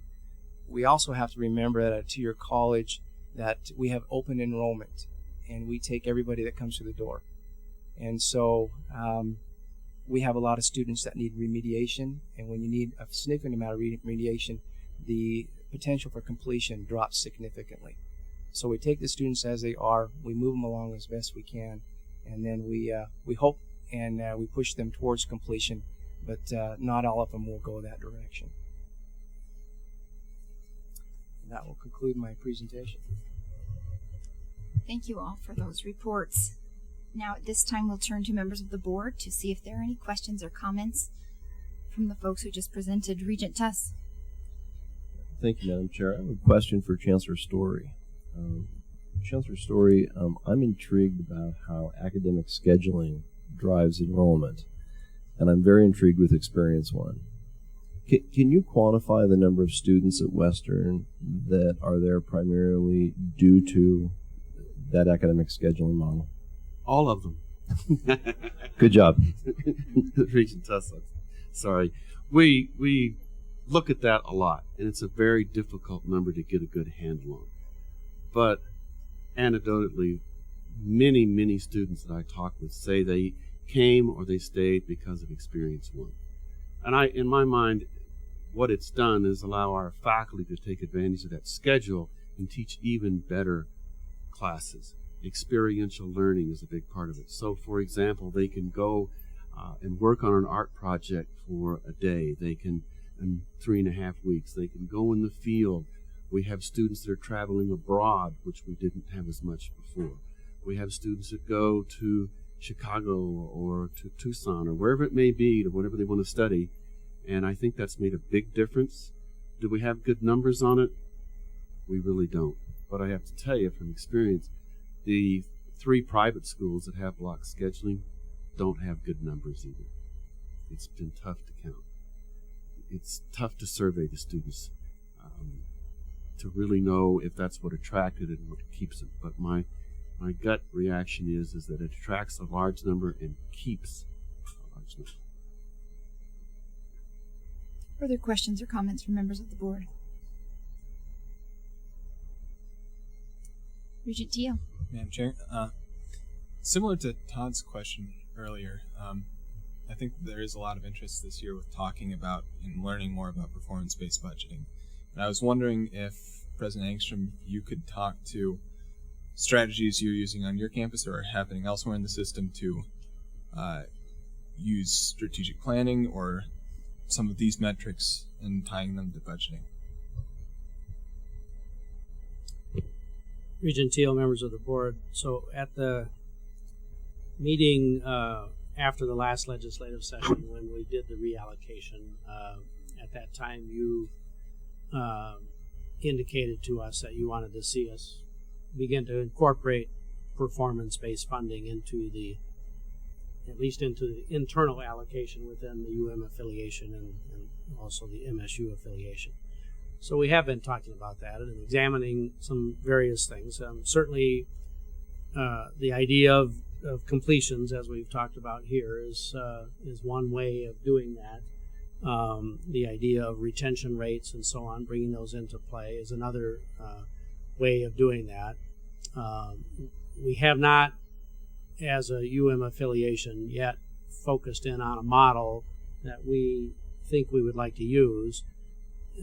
We've had sort of this ongoing discussion about, can you set aside a significant enough amount of money to really make a difference in the way the campuses operate without at the same time hurting a given campus too much if things don't go well. So I guess all I can say at this point, Regent Teal, is that it's an ongoing discussion, and when we come to you with our proposal for the internal allocation of our part of the lump sum next May, that will incorporate some aspect of performance funding into that model. But as of yet, I can't tell you exactly how we would see that playing out. Regent Buchanan. Thank you. I want to follow up on that a little bit, and I don't remember who at this table made the comment at some stage in the last couple of meetings, but as I think about this performance-based funding, it manifests itself in so many opportunities. And one of the discussions that we hear a lot, especially with teachers or professors that are interested in the tenure track or kind of faculty-driven priorities, that the teaching element of their responsibilities aren't given as much credit with the traditional recognition related to tenure, or we're incentivizing more focus on research based on the way that we're making priorities on campus. Nationally, that conversation is picking up traction, trying to incentivize more time in the classroom. To me, I think that could be low-hanging fruit if we have a low level of productivity when it comes to teaching on the campuses. I don't know that that's the case. I'm not suggesting that that's the case. But I think that that's a really good example of where budgeting metrics could be used to incentivize cultural change on these campuses. And as Regent Teal asks the question, and as we think about it, and our level, we've got a lot of opportunities to be creative with trying to move modest parts of our budget or request specific funding from some of our partners to incentivize some things. As we talk about performance-based funding, I think I'm going to continue to keep asking this because I think it's insightful. And in some conversation at some stage, we did hear that example. I don't remember when it came up, but I don't think that when I mention performance-based funding, I'm thinking only a specific outcome of graduation rates or only changing a culture. Using financial resources to incentivize students to break the 6-year trend is a performance-based funding model. Incentivizing teachers to spend more time, faculty spend more time teaching versus research, whether that's a priority, I'm not pushing that. Yeah. That's another example of it. And I hope we're encouraged to think like that as we do this budgeting process. Regent Buchanan, those are great points. There is certainly the national debate about how much time do our faculty spend doing teaching versus doing research. And I have several things I'd like to say about that. We look very much for the faculty member who is the model of a teacher scholar, somebody who loves doing research, loves his or her discipline, but also loves imparting that knowledge on to students. And so we look for people who really try to blend the educational mission and the research mission as effectively as possible. So I'd like to do everything I can to dispel the notion of teaching versus research, because I think today's faculty members really do get that these are integrated components of their daily lives. If you look around the University of Montana, and I suspect it's true at our other campuses as well, some of our best researchers are also the people who are in there day after day with not only graduate students, but undergraduates, and in some cases high school students as well, in their laboratories, in their studios. So again, I think today's faculty members really understand the notion that research is, in many ways, the ultimate form of education. You're in there one-on-one in a student-mentor relationship, and the whole movement of undergraduate research in this country has been very visible through the University of Montana in Missoula. In fact, we've hosted the National Conference on Undergraduate Research twice now in this last decade, bringing really 3,000 students from around the country to our campus to talk about their research program. That doesn't happen without faculty members who are very interested in students. So the idea of a faculty member sort of cloistering away in a laboratory or in the library away from students is kind of an outdated model, really. And I'm proud to say that most of our faculty members have embraced that very enthusiastically. And I'm sure Chancellor Story and Chancellor Blackadder in particular would have some more things to say about that. Second thing I'd like to say is, if you look at the grossest measure, we go right back to these things of investment per student and cost per student and so on. I think you have to conclude, again, that within our system, and I'll say the Montana University system in this case, the whole system, we are producing as many credit hours per faculty member and as many graduates per faculty member as just about any state in the union. And so I think, if anything, we have to look at ourselves as sort of a model of a system that does emphasize faculty productivity. Now, some of that is just due to our salary structure and so on. Some of it's due to some of the staffing ratios that you saw up here. But it is a national dialogue, and I think you all should take pride in being a system that is probably on the productive end of that spectrum of the 50 states. I don't know if others maybe want to chime in on that or not. Thank you. Regent Buchanan, I would point to our program here, our undergraduate research program, that will have over 350 students in it this year, senior design projects, but also the connection between graduate students who are mentoring undergraduate students. It's a very important component, and I think faculty embrace that concept of having that on our campus. I think the graduate programs also provide a measure of diversity for our students as well. Montana Tech may surprise you, but we have one of the largest percentage of international students of any. In fact, historically, we've been the largest percentage of international students. A great opportunity for our students to see students from other countries and work side by side. And so I think when you start looking at faculty production and look at those faculty who are engaged in scholarship or research, they tend to be vibrant faculty members for a lifetime, 30, 40 years in some cases. And so I think it supports what President Engstrom said. Thank you.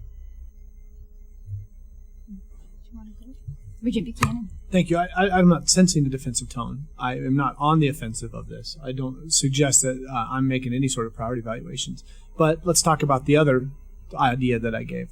We do, in our budgets, identify all kinds of financial aid, including waivers and incentives, directly to students. There's also a national conversation about giving the money to the student versus to the institution that's going on. There's a pretty healthy debate in that regard. So as we do use those tools that we're already using, are we just giving them without creating incentives to take an extra credit? Are we giving waivers to students that are only taking 12 credits? Are we using some of our scholarship resources that we have through our foundations and not taking advantage of the opportunity for, in return for the scholarship, we expect you to take an extra credit load? This conversation, the freshman 15, I think is extremely responsible. But in previous budget pictures where we saw a little bit more detail where the money's going, there are a lot of resources going directly to students. And I think that this is another opportunity for us to incentivize behavioral change away from the 6-year trend into a quicker time to degree delivery, which is something that we all agree saves on accretion of debt, saves on those types of things. I would love to hear that we're incorporating the perspective that we can also incentivize changes in behaviors with our students, who I think own part of the responsibility in changing undergraduate culture in this debate, and use the tools that we're already using to try to drive some of those performance changes. Chancellor Story? I was going to go back to the previous one. Apologize, Regent Buchanan. Just a quick comment about the student research. On our campus without graduate students, it's still enormously important. I can't imagine a science professor just standing in front of students and telling them about the history of science, which is in the textbook, any more than an art professor would stand in a beginning drawing class and show students slides of what other people have done. You have them draw. In a science class, you have them do science. In a history class, you have them do research into those things. To your second point, and I'll be brief also, the federal laws are changing about federal financial aid and limiting the number of semesters that students can attend. There are regulations about how many credits per semester they have to take, how many weeks they have to be in a class per semester. And so I think those things incentivize students to take, in our case, 16 credits or 15, because the federal financial aid and other kinds of things. So that's an answer to your question is yes, we do things to encourage students. We have a flat spot at 12 credits, and we tell them, look, if you take another block, another 4 credits, you don't pay any more money. Thank you. Your example is perfect. You have the highest credit load in the system. Our average credit load is barely above 12. So I'm not positive that we are using every opportunity we have with those resources that we funnel towards students, incentivizing them to take that additional credit. We can talk about it, and I'm impressed that our campuses are doing it. I would love it if we were taking a keen perspective at those resources, those ones specifically that are given to students to subsidize education, to whatever the scholarship programs that we put out. Are we putting in those criteria that can help us move the dial on time to degree issues? And my sense is there's a couple of really good examples in the system. I would also suspect that we really haven't thought about trying to use all of these priorities that are being floated at this table, specifically time to degree, affordability, decreasing amount of debt, to incentivize students to take advantage of more credits so that they're more engaged. We're beating the 12.1 credit per semester trend that's occurring in the system, or 12.3. Thank you, Regent Buchanan. Mr. Renz?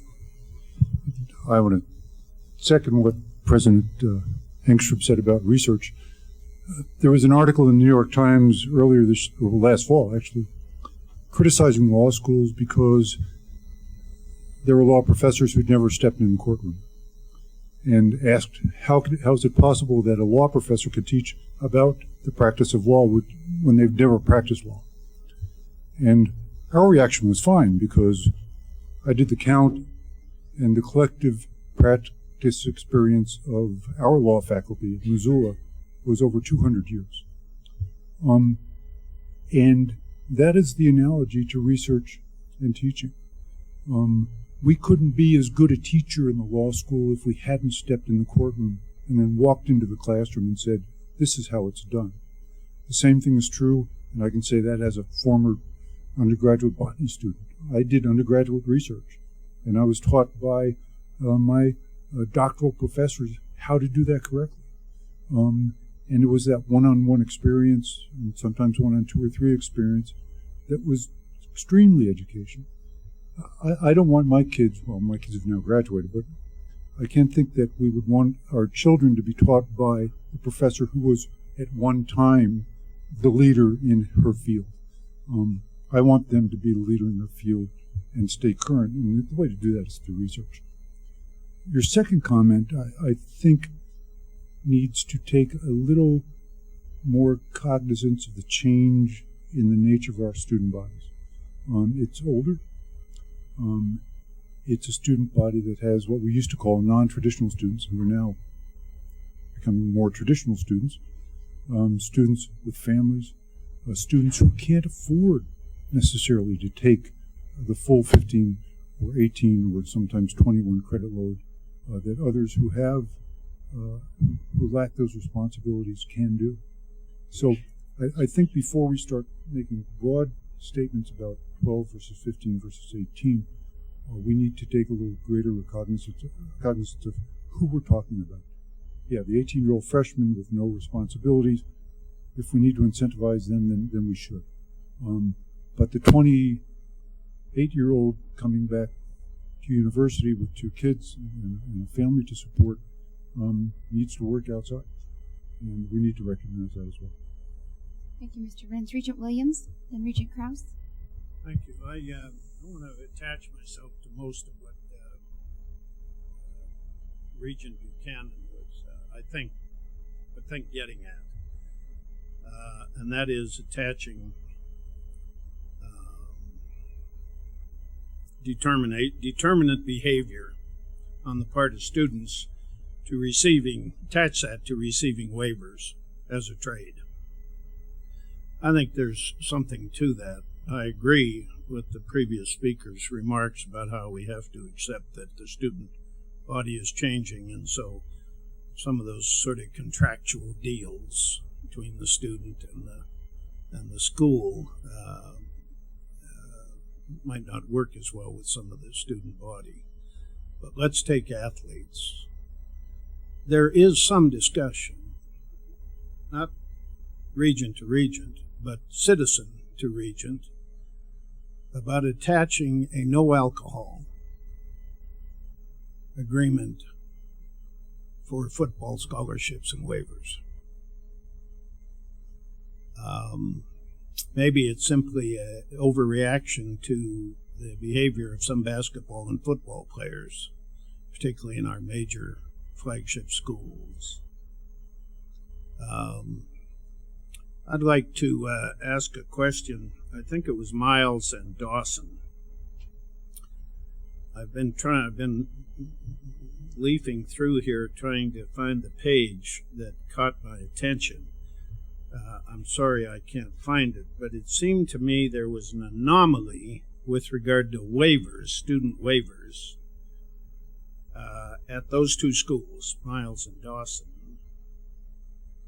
And I'm wondering if the anomaly at those schools had to do with that waivers for athletic students. I wonder about that simply because of what I think is a growing trend to keep small colleges alive by producing good football teams. And waivers are one way to do that. Anyone from Miles and Dawson with us? That would They care are to, up next. Would you? Yeah.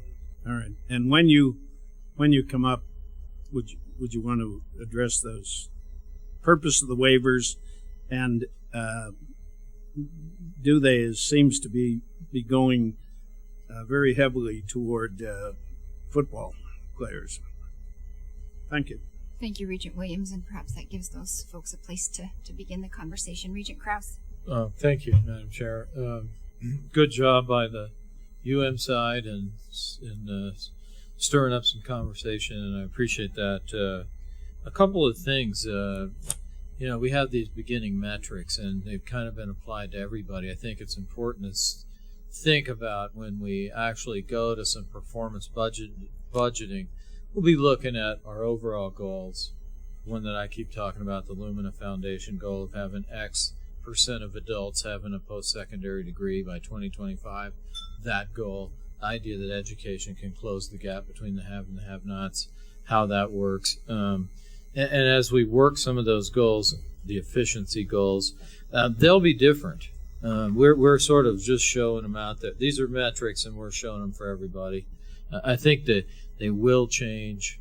The bigger institutions will have different goals and metrics than the medium-sized and and the 2-year and everything else. And so we're running off the cliff on anything right now. I guess I would say that.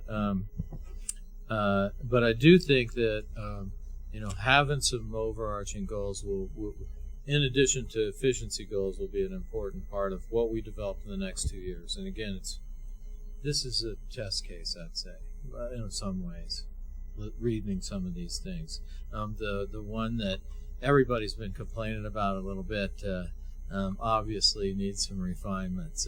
We'll go from there, but that's not a criticism. That's just hey, we threw a lot at the wall. I have to say that if things don't go well, and this is a bigger discussion again as we get into some goals and performance budgeting and how that, if we actually allocated money, if things didn't go well, that's when you make that decision. Do we actually put some money towards the places that are not going well and have them go well, or it opens up generally you try to design your metrics so that there are some stable things in there, and there are that you might be able to hit, and then there are some optimistic things that you want to do. So if things don't go well, you still have some other metrics there that are going to help you maintain a stable thing. I mean, in Tennessee, they're doing 100% of their state funding with performance, and I can't imagine what that looks like if things don't go well. And I think there's some unintended consequences that we could learn about as well. On the affordability issue that faculty member from I was a student over traditional age, and I can tell you that it's much cheaper to get through school quickly than it is to go through school slowly and work your way through.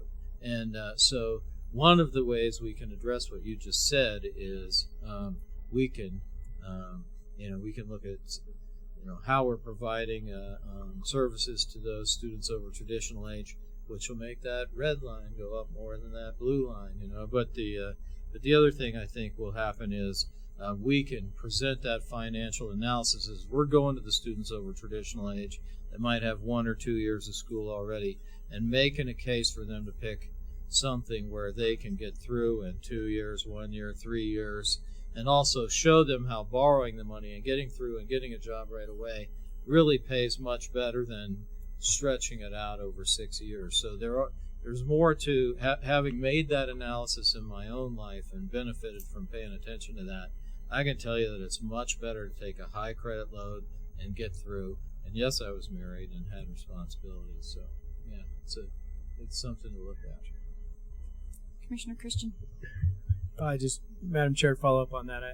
That's part of the education piece that we all have to work on, because I think Regent Krause is absolutely right. It's people find themselves in unfortunate situations, but it's sort of like the pawn shop loan. It's just a downhill spiral once you start working in the minimum wage jobs and really prolonging the educational experience and adding to the cost significantly. The flat spot's at 12. If you can take 15 or 18 credits, you can really cut a substantial amount off of both the time in school and the cost of your degree attainment. And that's something we've talked about over the last year. Is I think the only way the Montana University system can really help lower the cost of degree attainment. We're not going to lower the cost of credit hours. We see expenses rising everywhere. The only way we can lower the cost of a degree is to really get at the heart of this time to degree conversation. And I think that's something that we all need to sort of dig in and try to educate ourselves and the students about. The economics just don't work out. There was some great work done on the accelerated nursing program that we approved in Bozeman. If you get your degree, get out and get in the workforce at a lot higher paying job than the minimum wage that you're trying to prolong the school experience, it's economically a great benefit. And I understand that's not super easy for everyone to grasp, and the dollars in your pocket sometimes affect the decisions that everyone makes, but we need to really help focus on that effort, I think. And I would just close and add that this was a very constructive, I think a very positive conversation by the folks at the table.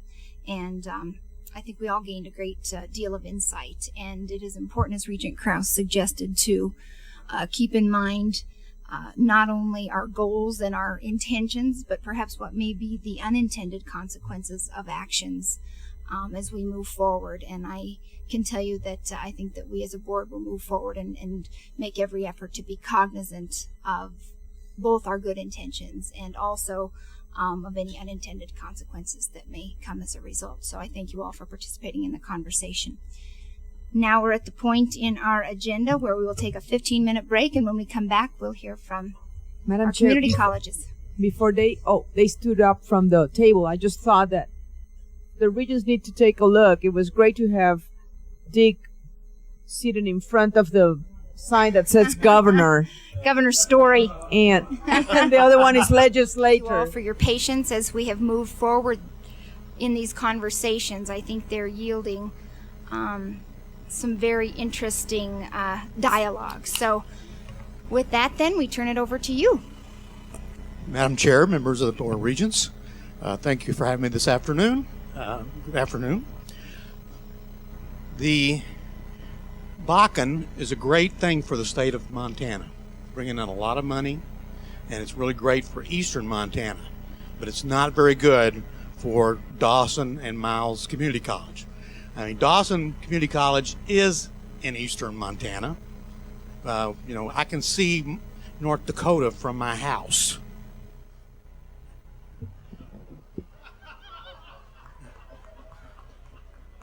We're 60 miles from Sidney, Montana, where there's 12 to 15 wells being drilled, and 90 miles from Williston, which is at the heart of the Bakken and has probably at any given time between 260 and 350 wells being drilled. Each one takes about 30 days.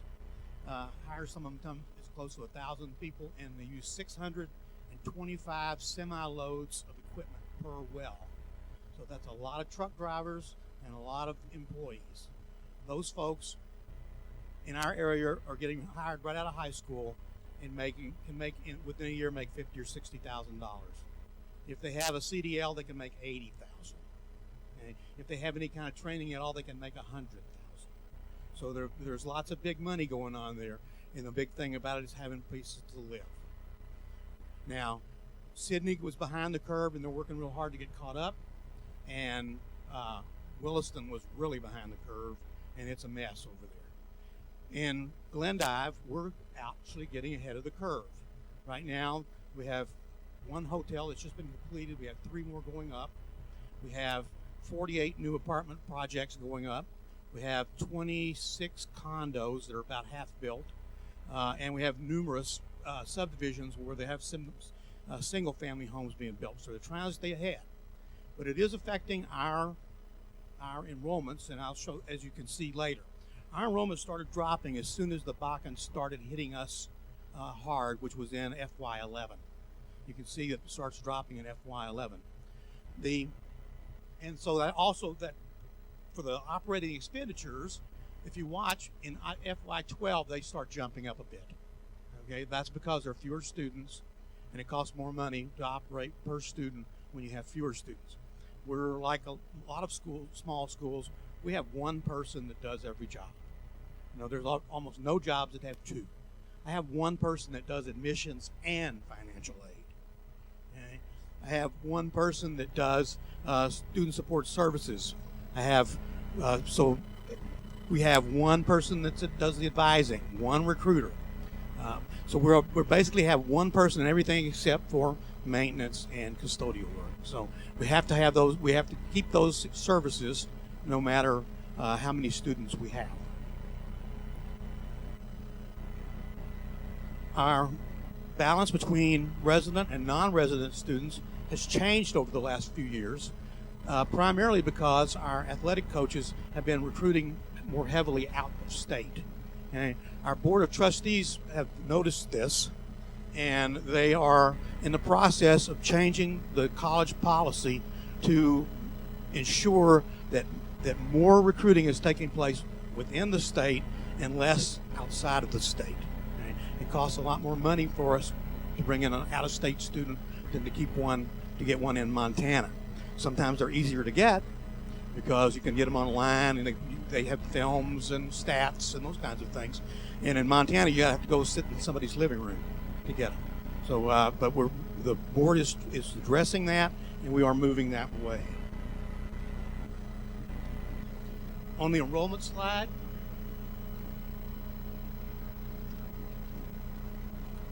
you can see that our enrollments dropped in FY11, dropped in FY12 rather precipitously, and we're hoping to make somewhat of a comeback this year. Housing is becoming more available. It's still a problem because of the expense. An apartment that used to go for $300 a month, two-bedroom apartment, now goes for between $800 and $1,200. Pretty pricey for students. But as our better residents and our people who are working in the Bakken, and there are lots of folks in town that are working in the Bakken, are coming in and buying homes, then people are having and living in better apartments, then the older apartments are opening up and are going for more reasonable prices. Besides housing, another problem that we see is the problem of safety. We talk to people across the state, we talk to parents, they say, I'm not going to send my daughter to eastern Montana. You know, that woman was killed, that teacher was killed in Sydney, was abducted and killed in Sydney. Said, you know, it's not safe in eastern Montana. Now, we think we have a very safe campus. If you've ever been on our campus, it's about 2 miles out of town, it's up on a hill, it's isolated, there's one road in and out. It's a very safe campus. We have about 14 police officers, and anytime we call them, they're there within 5 minutes. So we're really fairly safe, and we also have a sheriff's department. So we feel that it's a safe place, but it's hard to get that word out that it's a safe place. Where the city of Glendive has experienced, according to the postmaster, a 20% increase in population since the last census in 2010. That's a lot of new people moving in. The elementary school grades are full of students. They're opening up new sections in kindergarten, first and second grade, and then some in middle school. Because these people are coming to work in the oil fields are young, married people with younger children. Okay? This last year was Dawson County's high school's smallest graduation class in history. Smallest one in history, 80 students graduated. And we expect that in a few years that will pick up and we will get back to more robust graduation classes and more robust enrollments in school. We are investigating new ways to try to market ourselves. We already used social media. We've been using a lot of print, a lot of radio. We've just entered into a contract that will give us 2,000 television commercials, or 2 commercials that will run 2,000 times all over eastern Montana, to try to get our name out. We have a name recognition quite often, especially in western Montana. You know, since it's not like Miles City where it's actually the college and the city have the same name. Dawson, you have to know it's in Dawson County and it's in Glendive, so there's that name recognition problem that's on. So we're using TV advertising. We already have chat, so that students can talk, can get on the computer and talk to a real person on live. The expenditures for programs, we're a little below 50%. The reason for that is because we have 3 open positions last year which we could not fill. We've had one that's auto diesel mechanic's position that's been open for now 3 years, and we haven't got a single application. Not one. We hope we filled a history job this year. He started last week or last month, and we had a physical science person who's coming who backed out the last minute because he got a better offer. Okay? You know, our salaries are low and our housing expenses are high, so it makes it very, very difficult to hire new people. I mean, over the last 6 years, we've reduced the size of our faculty significantly. About a third of them are no longer there through attrition. We closed a couple of programs that were low performing, and but then not being able to fill these positions has hurt us. And 3 positions is a big percentage when you start looking at $1,700,000 instructional budget. It's about $170,000. That's probably 10%.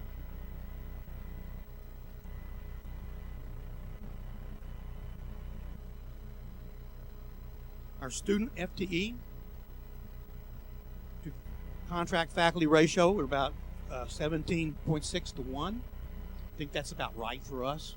Okay, we don't want to be any bigger than that, any greater, but also we don't want to be any smaller either, and that's we hope not being smaller. Our student FTE to administrators, we basically have 3 deans and me, and 3 mid-level managers, and everybody else is staff, classified staff. So we think we're getting by on pretty much minimum administration. You got to have somebody. If you have residence halls and you have athletics, you have to have a student life person. If you have, you got to have an academic person, and you got to have somebody that does the finances, and that's what we have.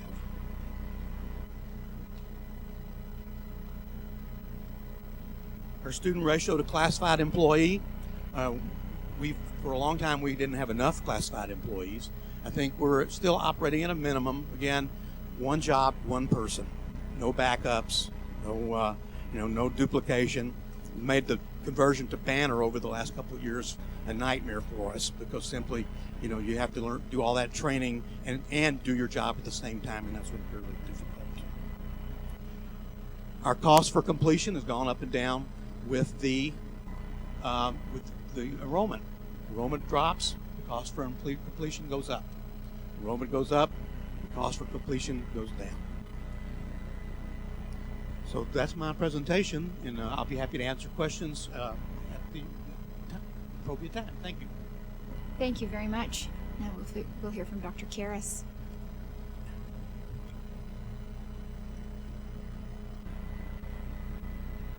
Madam Chair, members of the board, Commissioner Christian, I'd like to start with just going through the slides quickly and starting with our expenditure per FTE.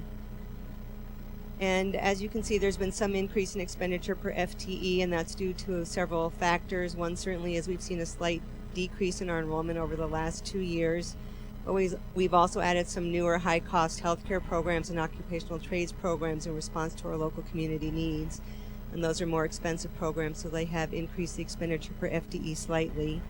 At the same time, our program review committee has looked at a number of our programs and eliminated or put in moratorium several of our low enrollment programs to help maintain that expenditure per FTE at a good level. The stability of our local funding and our funding formula are not as volatile as our tuition expenses, or our tuition revenues, so they do provide some more stability to the college. On the next slide, I just want to point out briefly that our non-resident FTE is less than 4% of our FTE, and that as a local community college, we really focus on serving our local students as well as a number of state students, but we have very few out-of-state students.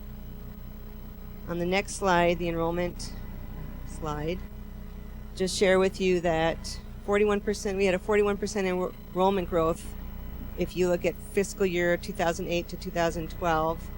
We have planned for an enrollment decline for this coming fiscal year. We had planned for about 8%, so we budgeted an 8.1% decrease in our tuition revenue.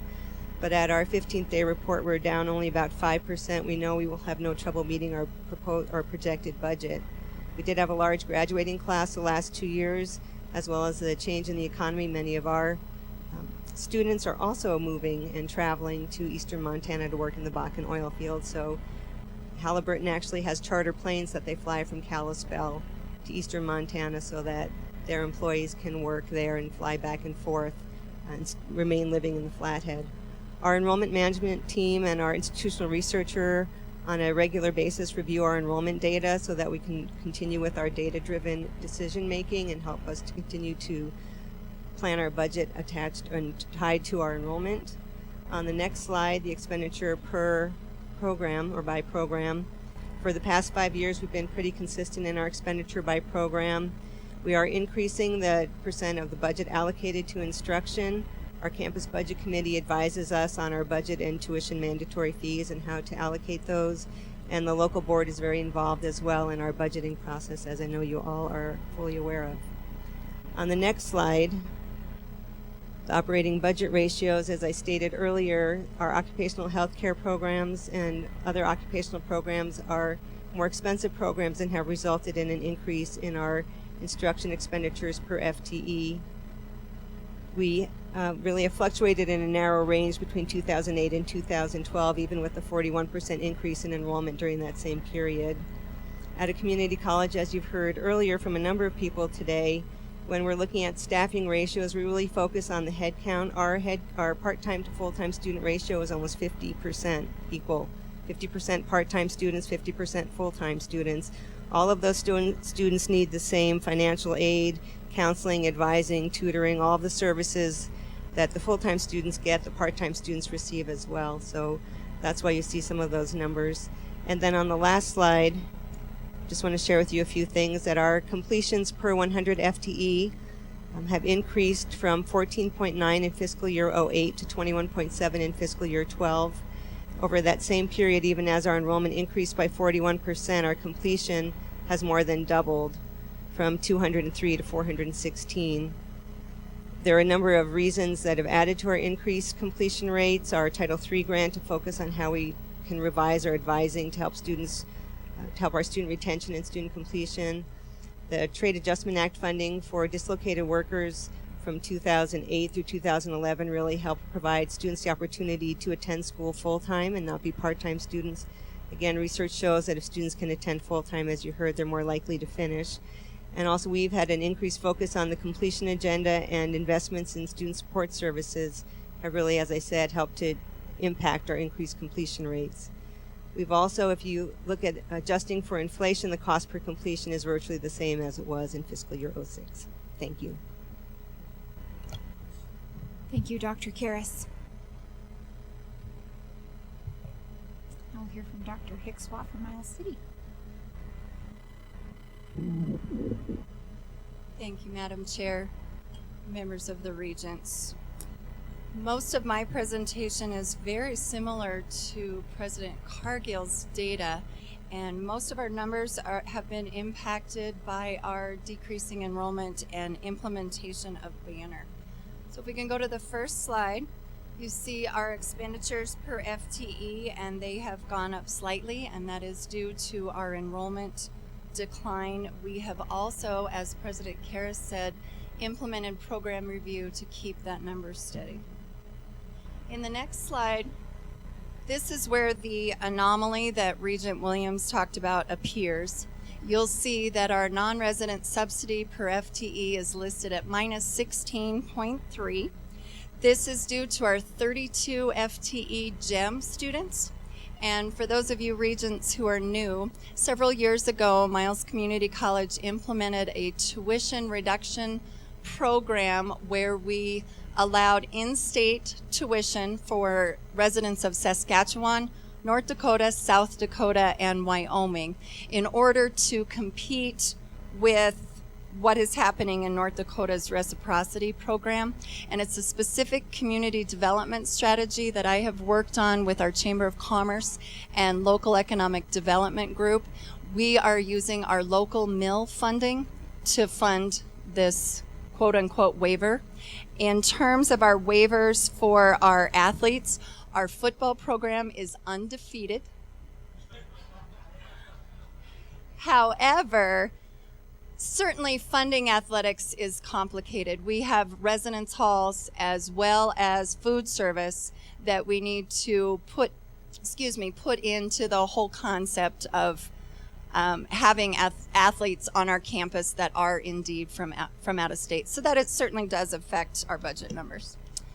On the next slide is our enrollment. And you can see a real clear trend in fiscal year 11 is when we had the oil boom impact. I looked back 20 years and we've had a gradual decline in our enrollment, which until the last couple years has been in direct proportion with our population decline in eastern Montana. And most recently, we've seen the oil boom impact that we have talked about already today. As of Monday night, the numbers that you see there are the budgeted fiscal year 13 numbers. As of Monday night, we're about 50 down from those budgeted numbers, and my budget director and I have been in conversations on how we're going to deal with that on and off all day today. And so we are looking at those, and we'll be making recommendations to our board next Monday. On the next slide is expenditures per program. We have been diligently working on increasing our percent of total for our instruction, and we were working toward those numbers. We're down a little bit this year for fiscal year 13. It's $35,000. And then under institutional support, we are up a little bit. So certainly that has to do with our decrease in enrollment and banner expenditures. Banner expenditures are coded under institutional support, so that increases that line item. And we also have some separation pay that is in that institutional support. I have not decentralized the utilities. And then with our decreased enrollment, we'll have decrease in adjunct faculty costs as well. On the next page, we have operating budget ratios. And again, it's due to our enrollment declines, and similar to what President Cargill said, we need to keep our services in place. We have done some realignment of our classification, though, between our contract administrators and, professional staff and our classified staff. We have reclassified those more appropriately, and we've made some adjustments in our staffing pattern to increase our effectiveness and efficiency. But with our faculty, we have one English professor, one humanities professor, one biology professor, and those have remained pretty steady. On the cost per completion page, in 2009-2010, you see a striking increase. That is the year that we received $300,000 in banner costs to implement and operate the software. And so the increased costs in 2010-11 and 2011-12 include banner as well as our decreased enrollment. I am proud to say, though, as we look at our graduation rates and our completers, that last year our 3-year graduation and transfer rate was 74.7.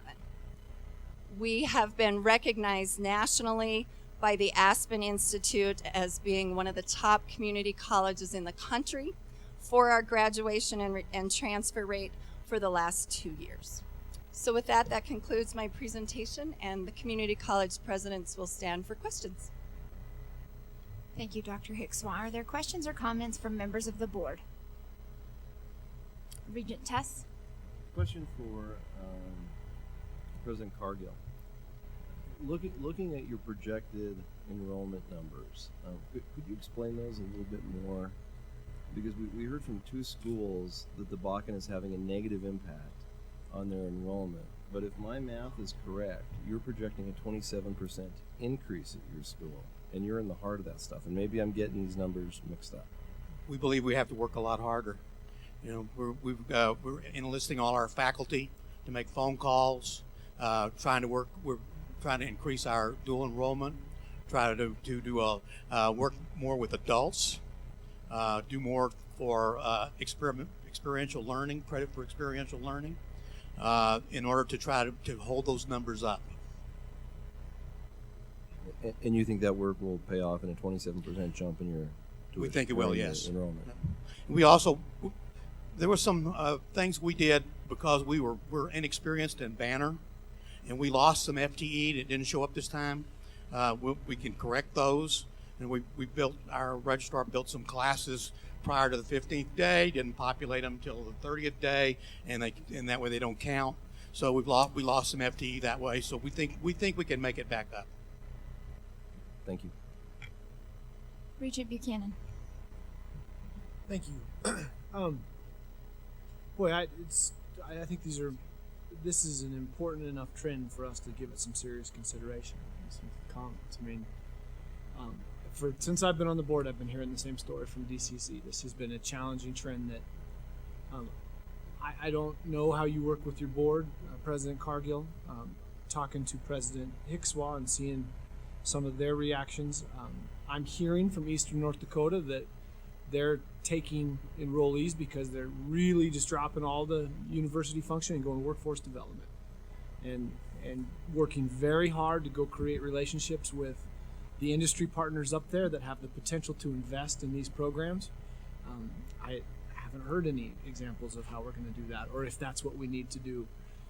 I'd be misleading the perception of my opinions if I wasn't saying that I'm super concerned about this, as I think we all should be. Obviously, your stakeholders in your local community that pay a mill levy have the right to be interpreting this data the way they want to, and the unique funding prompts that. But I don't know. I feel like the gym program, which we tried, was an effort. It was something. It doesn't look like it's.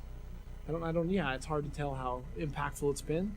I'd be very encouraged if I could hear about some programmatic shifts that we're doing to change what we're doing so that we can compete to grab some of those students, because this enrollment issue is not something that we're not noticing.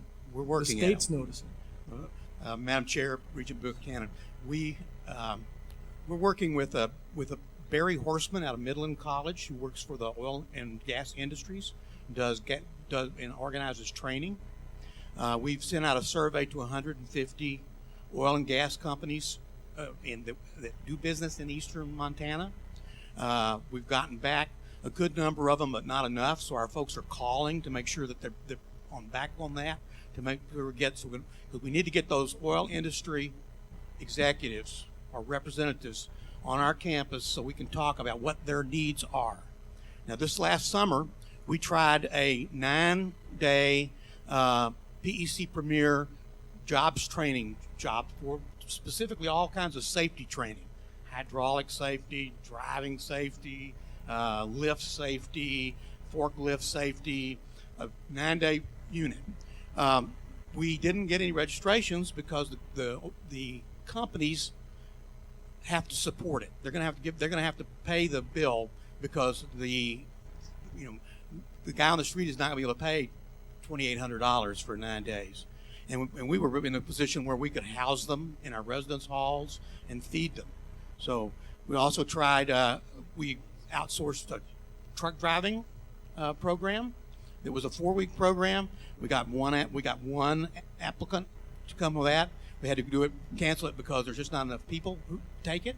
So until we get the buy-in from those companies, and that's what we're trying to do, get the buy-in from those companies so that they will foot the bill for these students being able to take this, or they can come up with some kind of grant money to pay the tuition.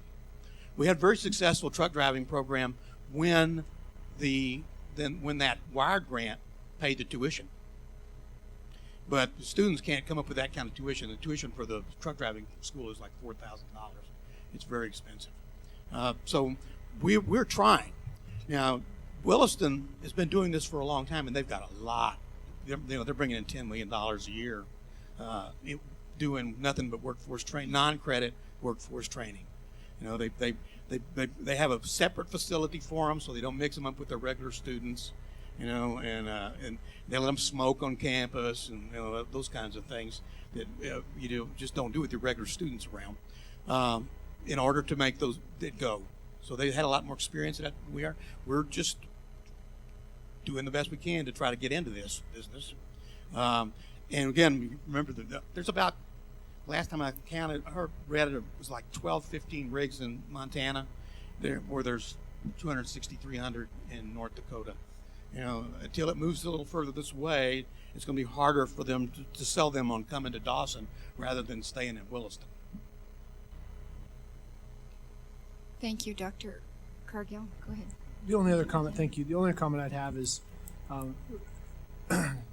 less, not at all applied to what I just stated, but we pitch our community colleges as the most flexible institutions in our system. We can ramp up programs, and I think when you have a much bigger base of population, like maybe Flathead Valley is focusing on, when their enrollment goes down, we have to demonstrate that we can also trim as fast as we build when that population is not seeking this resource with as great of a demand as they had been. And if we can't do that, I think we got to make sure that we're changing the way we talk about what we expect of our community colleges, because we do communicate that these institutions, we fund them, we support them because they're meant to be turning on the dial. They're meant to be the workforce engines in these communities. And I think that's probably true for our community colleges as well. And somehow want to think about that. I mean, are we accurately reflecting what it is we're doing, and are we making the appropriate adjustments? Up until this year, up until a year ago, all of the two-year campuses were experiencing pretty significant growth consistently. And so we applied investment to support that. And it's my opinion that as that growth slows down, not only do we stop increasing the investment in that sector, or whatever the programs are where enrollment is declining, but we have to pull back because we go get those resources on the premise that this is the most nimble part of our system, the one that reacts the quickest. Thank you for your comments. Thank you, Regent Buchanan. Commissioner Christian. Madam Chair, President Cargill, you're getting some questions about that budget number. I mean, I just have to be honest. Are you prepared to tell this board, do you think you're going to hit a 350 enrollment? You're only a couple days away from having those numbers. You know, we're hoping we can. We're going to work hard to do it. We think we have a good shot at it. So you have at least more than that enrolled now, because generally speaking, it's people drop out. They don't really add later. I haven't seen our enrollment figures today. I want the board to know the size of the problem, and I have to be honest. I think I think Regent Tuss is probably on to something. I'm guessing, but I'm struggling to think that you're going to be up from where you were in your actual 2012. Well, we have another semester to go yet too. That's the thing. So we have some time to do some other things. We do short courses during the year. We actually do a lot of short courses. We've lost those credits last year because we coded them as workshops, but they were actually credit courses that ran from sometimes 2 to 8 weeks. So we need to be more cognizant of what we're doing as far as how we code things in Banner. I appreciate that. I just would encourage you to. I mean, reality is reality. This Bakken conversation's not going away anytime soon. I agree. It's a 20-year deal by most people's estimates. So I think we're going to have to find a way, and you're going to have to find a way because you have local governing boards there, but have to find a way to sort of reinvent this conversation and really deal with the numbers realistically. And I think you either have to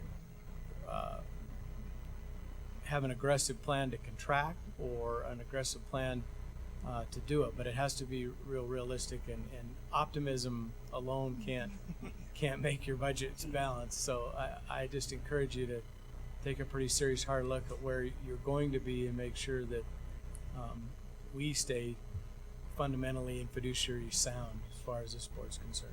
Regent Christian, we spent so many years dealing with decreasing populations and trying to keep our numbers up because the great outsourcing from the Great Plains, everybody leaving the eastern Montana. Now we're completely changed. Everybody's moving into eastern Montana. So it's a matter of hanging on and being the economic engine for our communities and keeping our communities viable until those populations grow, and they are coming up. As I say, 20% increase in 2 years in Glendive is huge. That's huge. That's nearly 2,000 people with a 5,000 population to start with.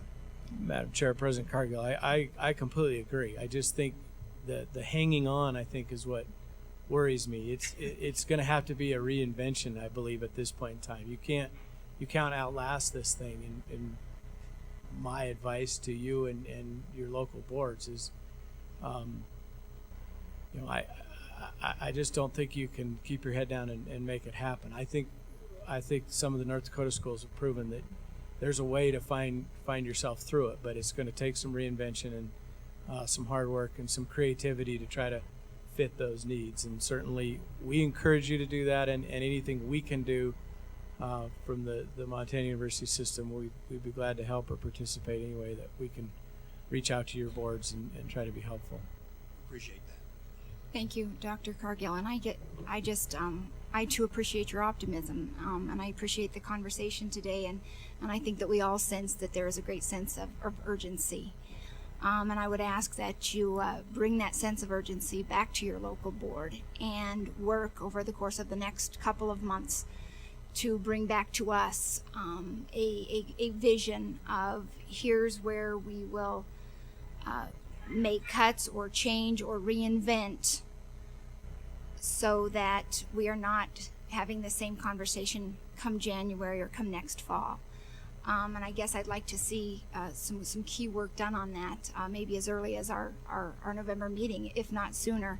I think this is, and I was just leaning over to the commissioner, I said, sounds like we need, some real intensive care and conversation about what's happening there. And I know that he plans a visit, and I hope that yields some constructive opportunities for you and your board in efforts to move forward, to clearly convey a plan, whether it means cuts or whether it means a new vision, to your community and ultimately to this board and to the state of Montana. And so I would ask that you bring that message back and then be prepared for a presentation perhaps as early as November. We can do that. Thank you. Madam Chair. Are there any further questions or comments? Regent Krause. Thank you. Yeah, I guess in a few days we'll know what that enrollment number is. Maybe you could send it up to the commissioner and let us know what's going on. Certainly, I think exactly what the chairman said. It sounds all too painful. And if there were a parallel across the university system, I think I'd be saying, hey, how do we shift some resources? Do we need to have a mid-year budgeting where we're talking about what we're doing starting January? I mean, there would be some changes in resources. I don't know if there are any or anything just with the community colleges, but I do. It is painful to hear. It really is. If you have a Christmas CDL, maybe I'll come out and take it over Christmas. I think I can stay with Tracy and spend the Christmas in Glendive. It sounds kind of fun, actually, and learn to drive a truck in case something else regions fall through, and that could happen, next spring. So anyway, you got to think wildly. I think a little bit now. So I wish you the best of luck. I really do. Thank you, Madam Chair. Regent Williams. When you take this message back to the board, they'll sit there quietly for a moment, and then one of them will blurt out, well, what the hell does the Board of Regents expect us to do? Create students? You tell them we said yes. Thank you, Regent Williams. And we thank all of you for your presentations today and for the good work you do on behalf of our students. Thank you very much. Now we'll move on to item A in the action item, and for that piece I'll turn to Deputy Commissioner Robinson. Madam Chair, members of the board, again, this item A reflects the action that we would be looking for, I guess tomorrow, in terms of the acceptance of the budgets presented for the university system. We have already talked about the all funds budget totaling almost $1.4 million, which would be the dollar amount that would be the approved level of spending, authority to spend up to that level, given the various fund types that are presented there. I did want to click on the state funds summary that is part of this presentation.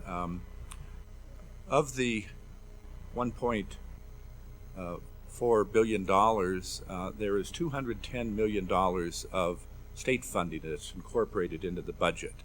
And you can see the presentation of the pieces and where those dollars are located. Obviously, the largest amount, $59 million, goes to the educational units, and then we have the dollar amounts flowing to the community colleges, $11 million. So you can see the range. The research agencies, $24 million. So you can see the focus of state funding as it would be incorporated into those budgets. And really, for the most part, those state dollars are accounted for in that current unrestricted fund that we had the discussions on in the presentations by the campus CEOs today. Moving back, I'd like to take if you could click on the MUS operating budgets and then the Montana University System summary, I think it's important that we at least have a little review or presentation of the funds that are connected with the Office of the Commissioner. And this Schedule 10 that is included on that summary gives a detailed look at the various programs and the various levels of funding. Just to point out a couple of the major programs in terms of dollar amounts, at the bottom when it talks about funding under proprietary funding, the two major insurance programs that we have, the self-funded benefits program and the self-funded workers' comp, are accounted for as a proprietary fund in the accounting records of the Office of the Commissioner, totaling about $85 million. So a significant portion of that spending authority rests with those self-funded programs. We also have a large dollar amount of federal special revenue. The largest portion is connected with the Guaranteed Student Loan Program, about $36 million. The other federal programs housed within the Commissioner's Office would include the Gear Up program, the Educational Talent Search, improving teacher quality. So the dollar amount of general fund that's included in the Office of the Commissioner is just right around $13 million, a little less than 10% of the total spending authority, budgetary authority expenditures in the Office of the Commissioner. So wanted to make you aware of the array of programs that we have within the office. It has a relationship in terms of the staffing connected with those and funding level. And certainly be willing to, the Commissioner would certainly be willing to answer any questions that you might have on presentation of those. Thank you. So how much room do you have in your budget to send off to Dawson Community College to help them out there? It's odd that they were juxtaposed one right after another, but I don't actually have anything serious to say. Thanks, Regent Krause. Other than to say, Appreciate that input. Other than to say about what we heard from the two Eastern Community Colleges. Arg! That's in honor of Talk Like a Pirates Day today. Thank you, Regent Krause. Further questions or comments from members of the Madam board? Chair, I wanted to point out one more piece. One more piece in the information presented, and again, this, if you could go to the where are we now? The MUS operating budgets, and click on MSU Bozeman. I have a surprise question for President Casado on this one, but the last item that's presented there is the MSU Foundation report. This is a new report that we are including with the operating budgets, and on the consent agenda there is a revised policy dedicated to the relationship, the operating budget relationship between the foundation and the campuses. So part of that new policy, revised policy, requires a report that would be presented on an annual basis, and we would expect to include this as part of the operating budget presentation for the campuses.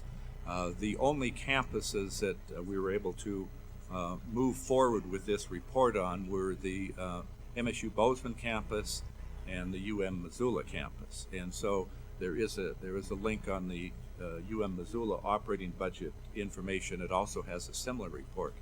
And it's a 3-page report that presents the information about funds that are transferred to the university in support of the university, and then funds that are transferred from the foundation of the university and from the university to the foundation in terms of support. So it provides that information, and then on the second page there's information regarding the portfolio, the investment portfolio connected with the foundation, and then includes some metrics in terms of return, and then the final page there's some additional information in terms of some metrics and activity levels in connection with foundation activity. So this particular type of information, I think, was requested about a year ago as we looked at the change of the structure of the MSU Bozeman Foundation into an alumni foundation, and the fiduciary responsibility on the part of the board to make sure you are aware of the relationship in terms of transfers of dollars to help with the activity of the foundation, but also the relationship in terms of funding that is transferring from the foundation back to the campus, and the good things that come along with that. So next year we would expect to have this report from all of our campuses that have a foundation connected with that campus.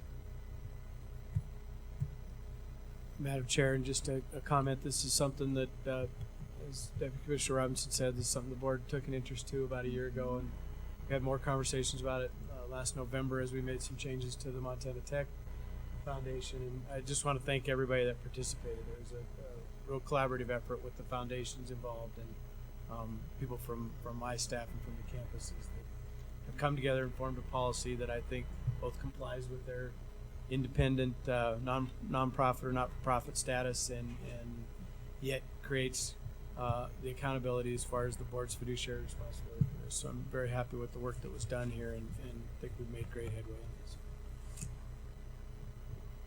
Thank you, Mr. Commissioner. Regent Krause. Madam Chairman, if I could ask somebody over there on the staff if you can print a copy of the foundation policy that I think it's tomorrow, or is it this afternoon tomorrow that we're gonna approve. I need to look at that. So if you could print one of those out. And I'm still having trouble finding it, so. Further questions or comments from members of the board? Does that complete your presentation then, Mick? On that part? Okay, then we'll turn to Rosie Keller from the University of Montana regarding the energy performance contract. I was moving too far ahead. Madam Chair, members of the board, I'll be quick because I know you're probably a little glazed over with all the data. Anyway, energy conservation has been a priority at the University of Montana. In focusing on that, we requested authority back in October of 2011 to contract for an energy audit, and we received that authority.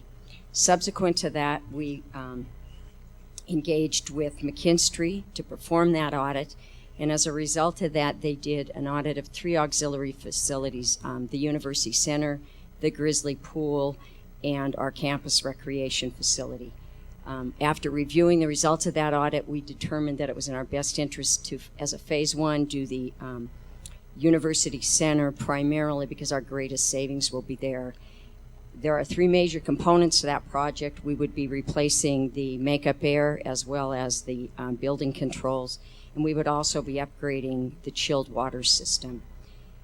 In August, we brought this forward as an information item. And now we're bringing it forward, asking for official authority to proceed with a $1.7 million project. The construction or the actual energy conservation component is a little over $1.6 million, with about $84,000 in contingency in the event that we come into something unforeseen that we don't know at this time.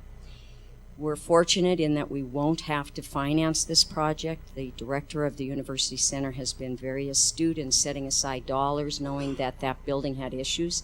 And so we have $1.2 million set aside and another $500,000 from an R&R fund that has been established as part of our revenue bonds.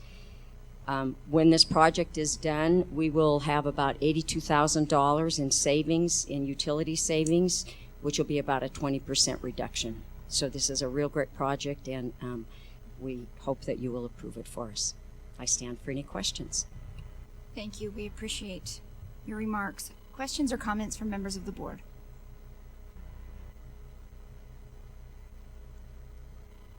Thank you, Rosie. It's the way I like it.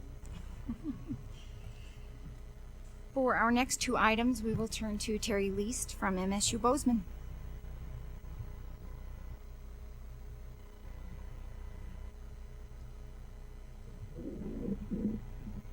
Good afternoon. Is this on? Can you hear me? Yeah, okay. Good afternoon, Madam Chairman, members of the board. My name is Terry Least, Montana State University.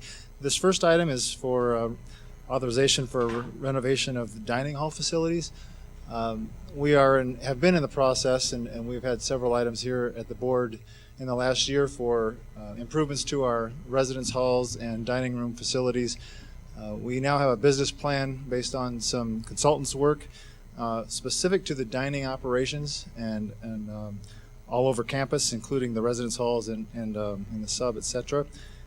This request is for $1.6 million for really consultants' fees is the majority of it for the design of this plan that we would carry out at a future date.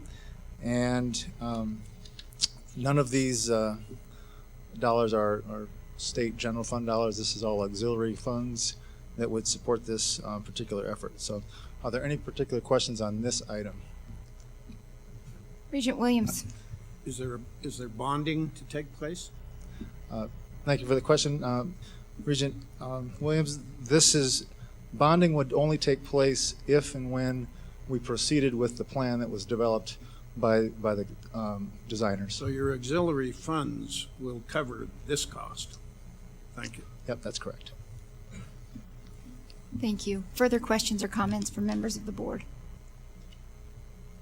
Thank you, Terry. Now we'll be on to item D. Okay, the second item also relates to auxiliary facilities, and this is in our quadrangles, which is a very popular place, especially for our honors students. Older, very historic building, and what we'd like to do is renovate a space in there to provide additional 20 beds, specifically for honor students. And again, this is $1.2 million that would be funded completely by R&R funds from the auxiliaries operation. And if there's any questions about this item, I'd be happy to answer those at this time. Questions or comments from members of the board? Any questions? Okay then. Thank you, Terry. Yep. We appreciate the conversation. Thank you very much. Okay, and then we're on to item E, the tuition waivers conversation, and for that, I'll turn it back to Deputy Commissioner Robinson. Madam Chair, members of the board, for those of you that have been around for a period of time, and I guess that's not too many of the regents, but we've had a lot of discussion regarding the tuition waiver policy, and we've had some revisions. And one of the stumbling blocks that we've always had within this policy is a 2% factor that has been connected with non-resident students, and the history of that 2%, it goes back many years in terms of the policy, and I think as part of the discussion we've had with the operating budgets, I think you are aware of the contribution of non-resident tuition to the campuses in terms of helping provide additional revenue that support not only those non-resident students but also the resident students as they proceed through their education. So as a result of that, we have had numerous discussions, and I think the structure of this policy is probably came from a discussion between the commissioner and the two presidents in terms of putting together a structure that we could move forward with, and I think the policy reflects that the strategic use of tuition waivers can certainly help us with the increase in enrollment that is so necessary from a resident standpoint and also a non-resident standpoint. And so in this particular policy, if Amy, if you could click on the policy revision attachment 1 and move toward, it's on the third page is where all the revised language is included, and it's focused on the campus discretionary waivers. This policy, we have two different groupings of waivers. We have board designated waivers, which would include Native American and veterans waivers and waivers for faculty dependents, those types of waivers. The campus discretionary waivers are used by the campuses for strategic reasons. And so the language that we have in here basically talks about the use of the waiver and focuses on the strategic use of those. It does eliminate all of the percentages that were included in the policy. There was a 2% connected to non-resident students. There was a 6% that was connected with undergraduate students, and I think there was a 4% that was connected with graduate students. And the only percent that ever really came into play in terms of a cap was that 2% non-resident waiver. So the language in the policy, I think, reflects the idea that the strategic use of tuition waivers can be beneficial to the campus. But we do have to make sure that we have some sideboards on that. I think the sideboards are included there in 2A and B. I think we need to make sure that we ensure that the total aggregate non-resident net tuition revenue, including the WUI students, exceeds the expenditures, the cost of education for those non-resident students. And then secondly, I think we have to make sure that we the use of the waivers or the waiver policy at a particular campus does not degrade the cost of education for resident students. And cost of education, the calculation we'd look at, again, we'd look at sort of the net expenditure per student as the cost of education calculation. So again, some sideboards on making sure that we're indicating that yes, additional students, non-resident students that would pay tuition that would be above the cost of education for those non-resident students is good, but we also need to make sure that we don't start cutting that so much that we start degrading or decreasing the expenditures per resident student, net expenditures per resident student. So certainly be willing to answer any questions, and perhaps the commissioner or presidents want to respond also. Madam Chair, I would just add that I really think we did spend some time on this, and we sat down at the table, and I think we got to a spot where this really allows some flexibility for campuses to do what they need to do to maximize non-resident students and the surplus they get on non-resident students, and ultimately how that helps resident students. It creates flexibility there as the campuses are different, and those policies can be applied different. But I think it gets to where we want to be in allowing some flexibility, and at the same time, I think it gets all of us as a board where we can go to our partners in state funding and say, we have a certainty that Montana state tax dollars are not subsidizing non-resident students. So I feel comfortable that we create a barrier with the various formulas that say non-resident students will provide a subsidy. And that subsidy can change depending on how the policy is applied, but it will be a subsidy, it won't be a cost. And I think that was very important to the board in earlier discussions. That's been important to the legislature in their discussions. And so I think we've created a policy.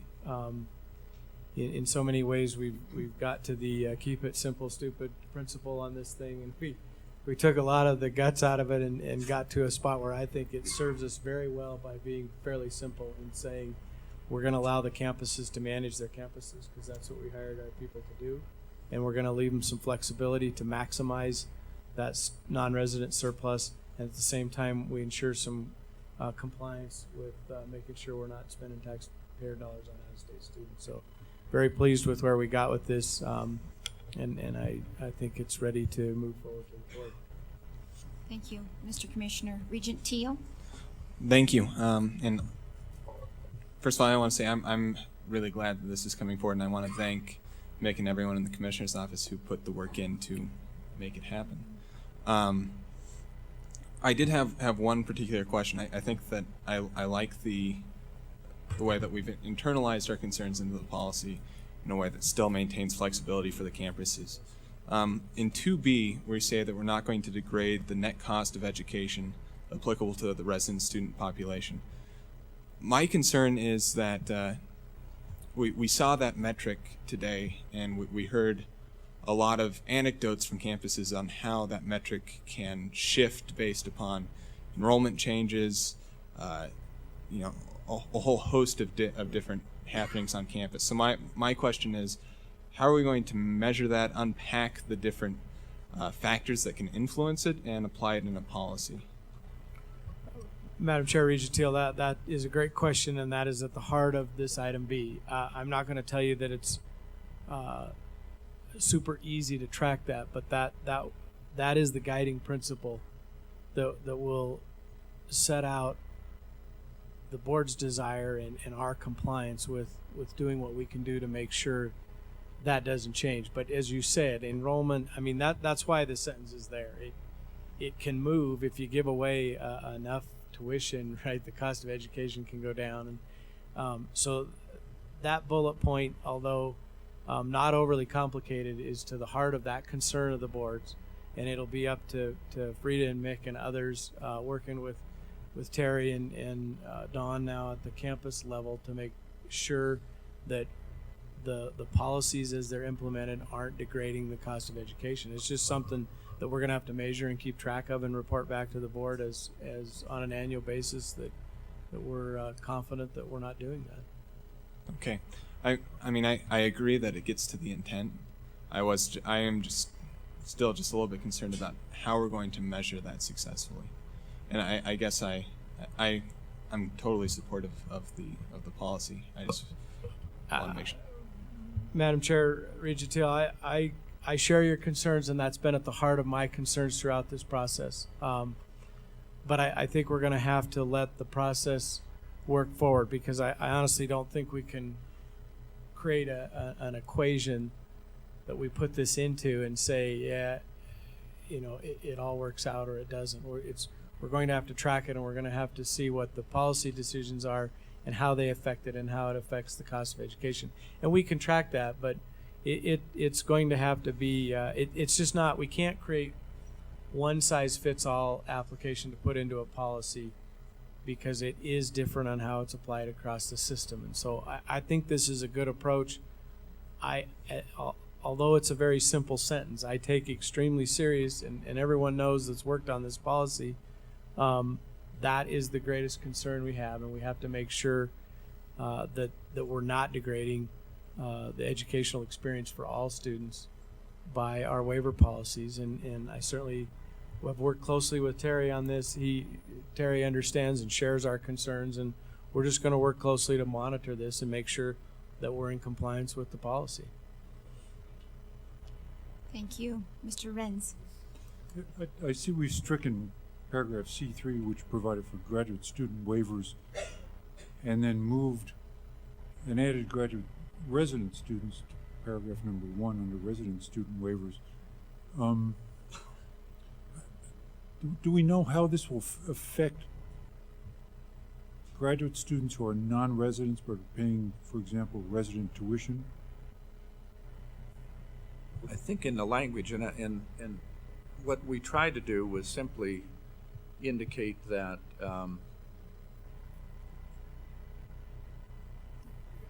I believe the answer is in that graduate students are not paying the non-resident rate. So it's sort of a moot point. Well, the question then becomes, are they still eligible for waivers if they're non-residents? Yeah, exactly. They are in the upper part of the policy. You just don't need the separate bullet point anymore, because we changed board policy a couple years ago. But these are graduate resident students. They all pay resident rate, though. We also have professional school graduate students who are non-residents. Are we now excluding them from waivers?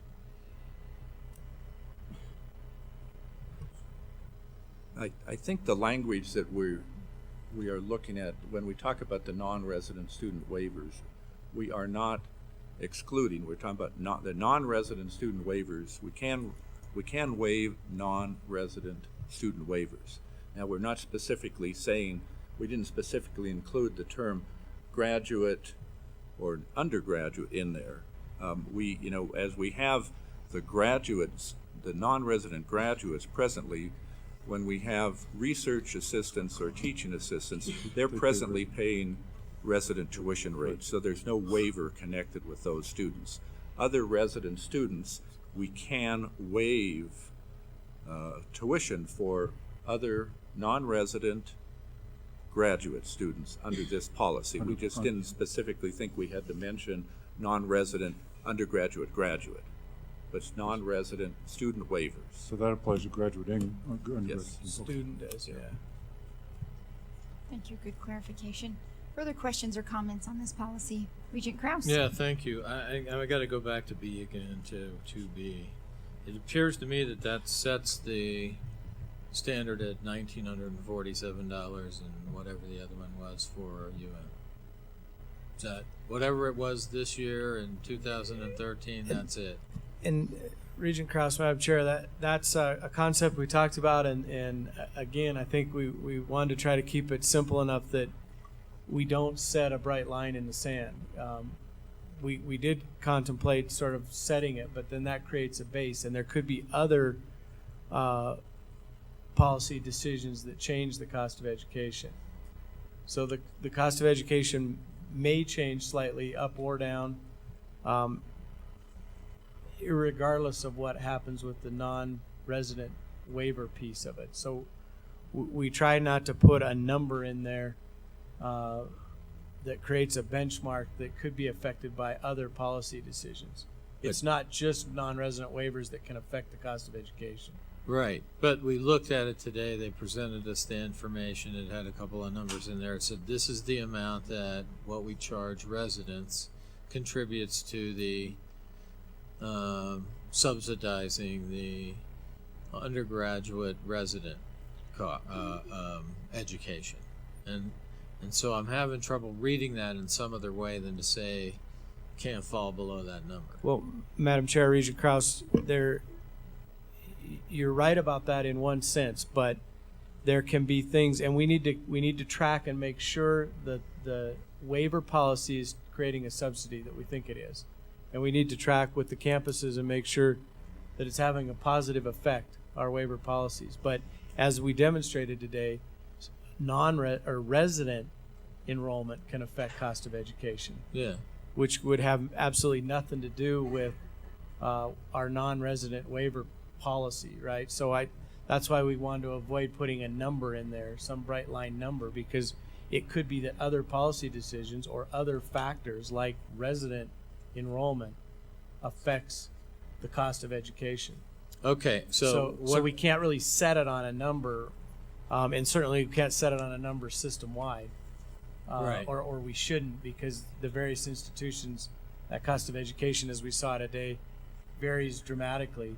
So we sort of avoided that system average. We sort of avoided trying to get into what each institution's cost of education is on this day and say, we just need to make certain, and it's going to take some good faith efforts on all those involved, that the non-resident waiver policy is not negatively affecting cost of education. Other things may, but we don't want this non-resident waiver policy to do that. Madam Chair, Commissioner, so I want to sort of put it out there as the legislative intent here. So the intent is not to put an absolute number on there that's based on the 2013 budget, okay, or any other number, but it is when taken as a whole, and in light of all of the factors, that this policy and the granting of waivers, however calculated, don't degrade the contribution to, is that what we're talking about? The contribution of the excess non-resident subsidy tuition over the cost of education. Okay, Krause, you have it figured out. Okay, all right. So I hope everybody followed that, because I think it needs to be part of the legislative intent of this motion going forward. Thank you. And Thank you. I just wanted to say, not ARG this time, but thank you to everybody that worked on this, one, and two, that it still doesn't relieve any of those campus numbers crunchers from coming up with the ideal number of widgets. Still want to hear it, you know. Regent Krause, you're absolutely right about that, and that's something we talked a fair amount about because it's not easily formulaic. Right. We're going to have to, and that's why I think the flexibility for the campuses to shift these policies a little bit back and forth to maximize that subsidy. We're all, frankly, in the same boat together, headed in the same direction on this. We realize that our budgets are fairly dependent at this point in time on that non-resident subsidy, and we need to maximize that as best we can. And so I think that the intent is headed in the right direction, and I think this creates a memorial within the policy to say, let's don't do anything with the non-resident waiver policy that would degrade the cost. Thank you. Thank you. Regent Williams. Commissioner, where, I assume it's somewhere in the stricken language. What is it that's been stricken that now allows, or perhaps added, that now allows the schools more flexibility to determine waivers? Madam Chair, Regent Williams, the 2%, I mean, we had numerical limitations before that were imposed. You can see in policy 2, line 2 there, where about 3 lines down, it's talking about the 2% limit, and there was a 4% limit. We've taken those limits off. Thank you. Thank you. I see that. I was trying to read it. I was overlooking that. Thank you. Thank you, Regent Williams. Let me ask: Were there alarm bells going off that caused this change? What's the reason for the change?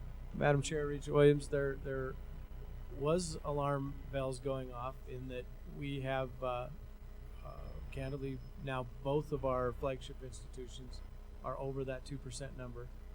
It was brought to our attention in a legislative audit, primarily at the MSU campus, where they exceeded that policy, and they recommended to us that they either get in compliance with the policy or bring it to the board to address the policy. And we chose the latter because we think that helps benefit the state and it helps maximize that subsidy of non-resident students. But yeah, it was brought to us by a legislative audit. Thank you. Regent Williams. And finally, was there any consideration of trying to categorize the waivers, academic waivers, athletic waivers, and treat them differently, or was it even considered? Madam Chair, Regent Williams, it was considered. I mean, we talked about that, and it goes back to that same thing. It gets so complicated that I'm not sure we can really track it through. And ultimately, I think that the concerns from the original legislation, there was legislation, Montana Code, that talked about this number before the restructure of the Constitutional Convention that delegated this authority to the board. There was Montana Code addressing it as well. And if you go back to those old concerns from the legislature, it's really surrounding this notion that are we subsidizing out-of-state students with tax dollars? And so we decided in the end, you know, rather than try to split them out and try to look at them all individually, let's throw them all from athletes on down in the same bucket and know as an aggregate sum that we're not subsidizing non-resident students. And I think this policy will help us do that.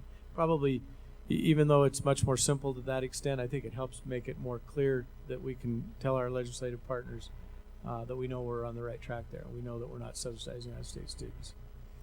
I do have some concern. Really, what it is a question: do we subsidize one category of students to a far greater degree than we subsidize others through waivers?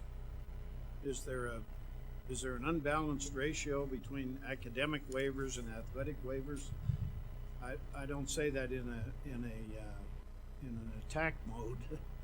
I just don't know the answer to it. Madam Chair, Regent Williams, honestly, that if we get to specific detail, we'd have to ask the campuses. But I can tell you that before the athletic waivers weren't calculated in the same means, and that 2% limit didn't apply there. So really, what triggered this was the academic waivers, and yet by putting them all into the same, I don't know the exact balance between them, but it's the academic waivers that have triggered the audit and triggered our response here. And by putting them all into the same bucket, we still can say as a sum that we're not subsidizing those non-resident students. So I think we gain, actually, Regent Williams, some opportunity to extend more on the academic side with this policy change than we had in the past. I understand you to say that the academic side caused this language because we weren't tracking the athletic side? Not that we weren't tracking the athletic side, but the athletic side fell under a different waiver. Madam Chair, Regent Williams, I just wanted to let you know they have in every single budget a statement of waivers and scholarships that gives the delineation between the campuses. So for instance, at MSU Bozeman, undergraduate and athletic split about 50-50 as far as waivers. Numbers or dollars? Dollars. Thank you. And that's in each school's budget? Yeah, that is in each of the detailed budgets. Thank you. Madam Chair. Regent Krause. Yeah, thank you. Yeah, I think it's important to understand that the subsidies are going to the in-state students. The out-of-state students are paying more than the cost of education, and they're subsidizing in-state students. And so the question becomes, do we have the flexibility to come up with a way of determining what would be a perfect or a near perfect mix of in-state and out-of-state students that would maximize that subsidy? And I think that's really what we're looking for. I'm not sure it revolves around anything other than that, and what are our incentives to bring in out-of-state students for, in particular, for academic excellence and increasing the quality of the student body. Thank you, Regent Krause. Regent Tuss. Thank you, Madam Chair. I'm wondering if we can have just 1 minute from perhaps our two presidents to talk to us about Regent Williams' question and how, in practice on their campuses, this newfound flexibility with regard to this policy, they would envision using it. Madam Chair, Regent Tuss, thanks for the question. As you have seen today, this policy is absolutely essential for the well-being in Bozeman. I'll repeat again, $1,970 go to subsidize each resident student at Montana State University, allowing those individuals the opportunities that otherwise they would not have had. I also need to clarify one thing. When we talk about tuition waivers, it's that, and it's not exactly that. Many of the out-of-state students that we attract, we don't give them a full tuition waiver. We give them a discount. So it's like saying we're going to charge you $18,000, but since we want for you to be here, we're going to discount $5,000 from your tuition. And everybody loves a bargain. But in the end, that student is paying $13,000, which is twice as much what our resident student is paying. So that's how it works.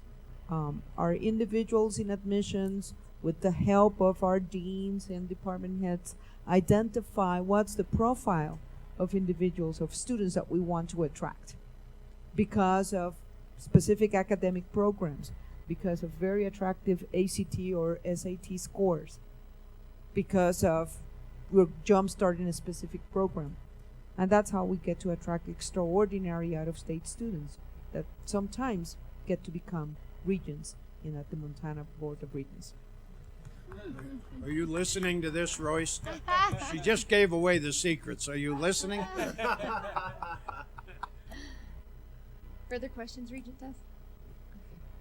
Regent Tuss, I'm not sure that I can say it any better than that, but it is about increasing the number of non-resident students in our universities. That next non-resident student, if we can waive part of that tuition or discount that tuition, we bring that student here who might not otherwise come here.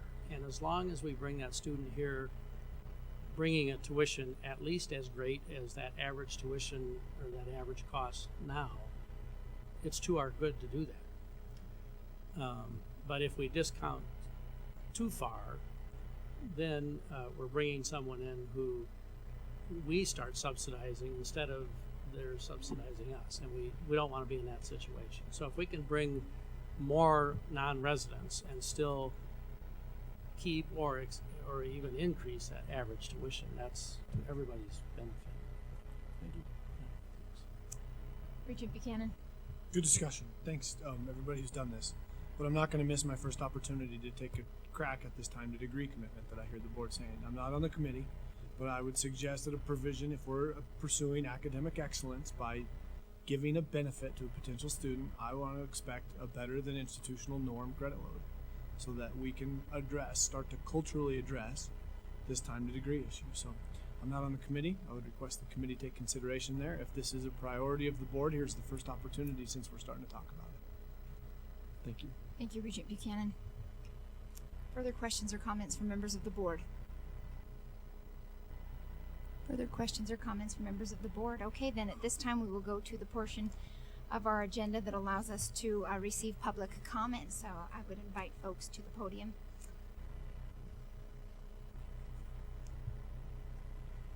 Good evening, Madam Chair, members of the Regents. For the record, my name is Marco Farrow with MEMFT. It wouldn't be the September Regents meeting if I didn't present my annual update of my chart of the, for one more thing on your budget. As you know, we track the current unrestricted budget and its growth over time, and the amount of money allocated to contract faculty and its growth over that same time of that current unrestricted budget.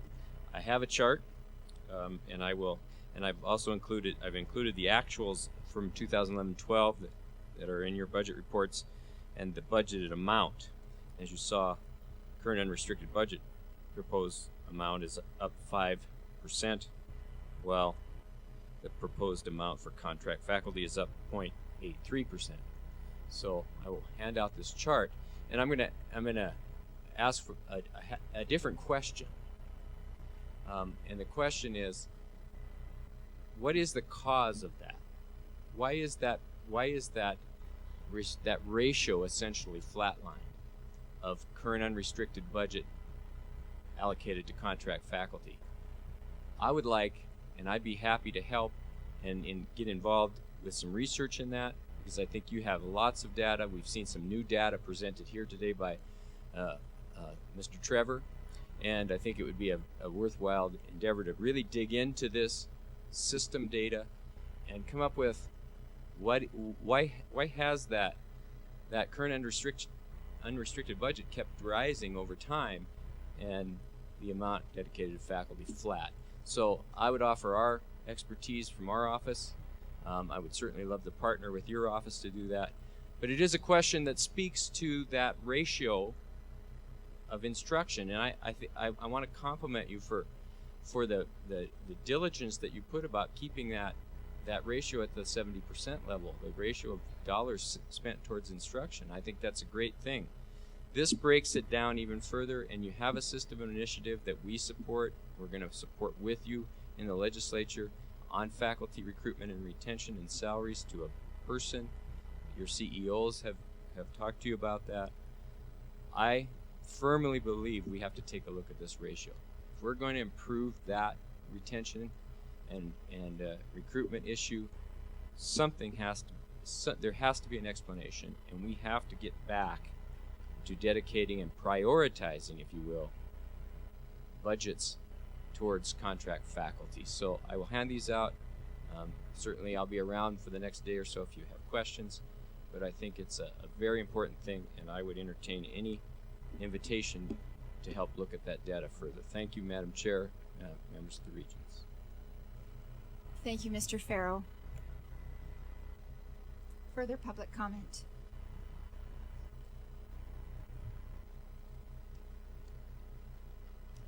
Well, good afternoon, Madam Chair and members of the board. My name is Mark Maddox. I'm past president of the Montana Veterinary Medical Association.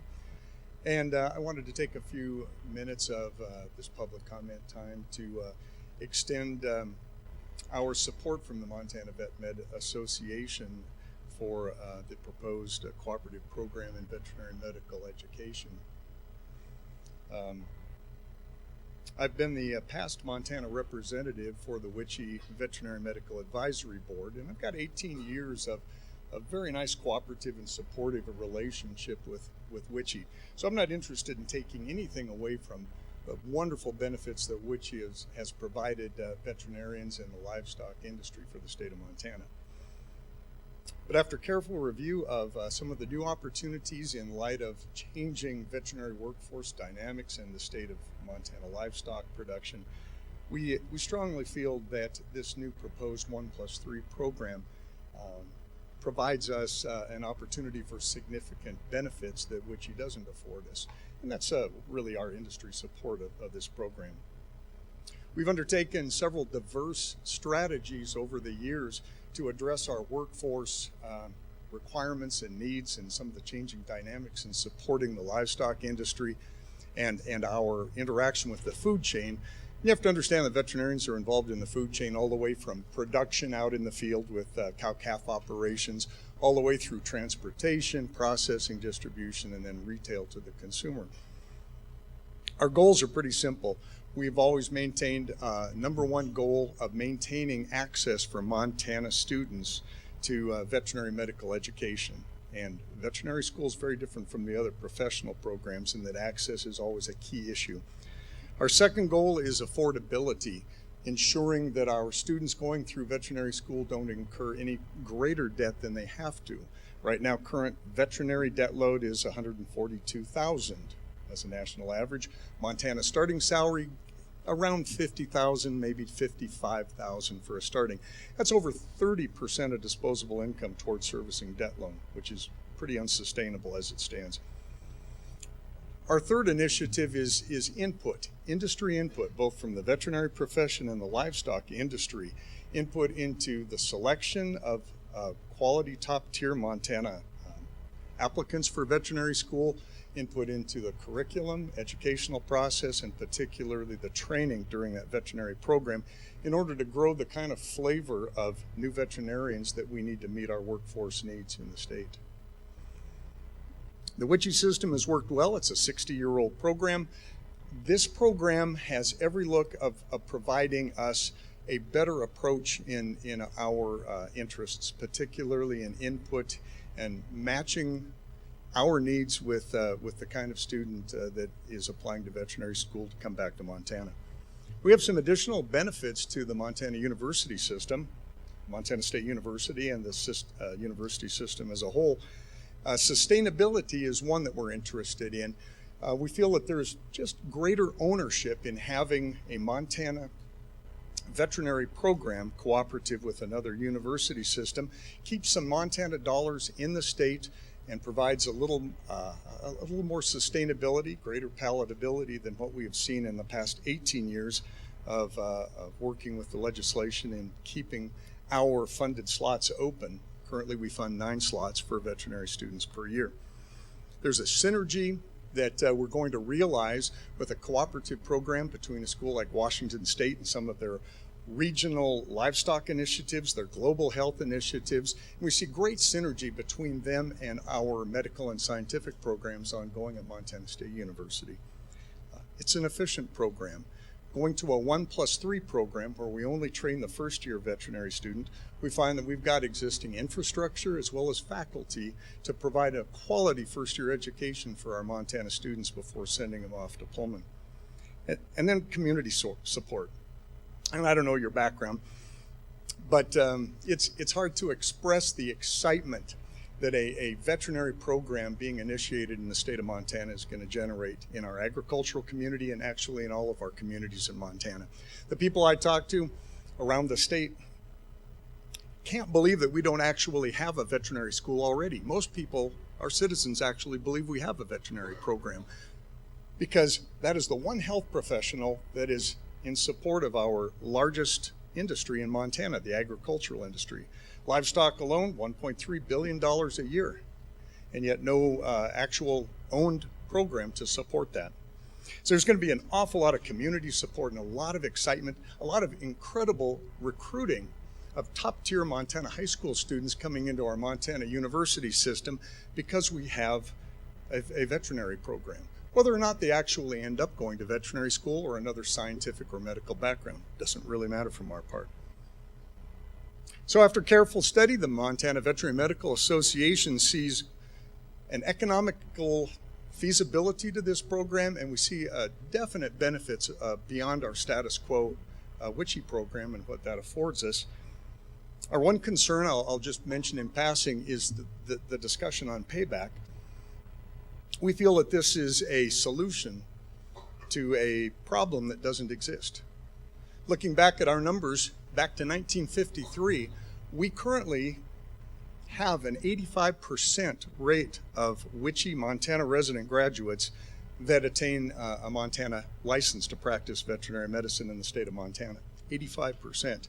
Currently today, we have between 47 and 50% of our WICHE graduates living in Montana and producing in the state. So we really don't have a problem. Return is something that comes naturally with our Montana residents going to veterinary school and coming back. The problem, I'll just say in passing, 2 second-order effects of imposing a payback.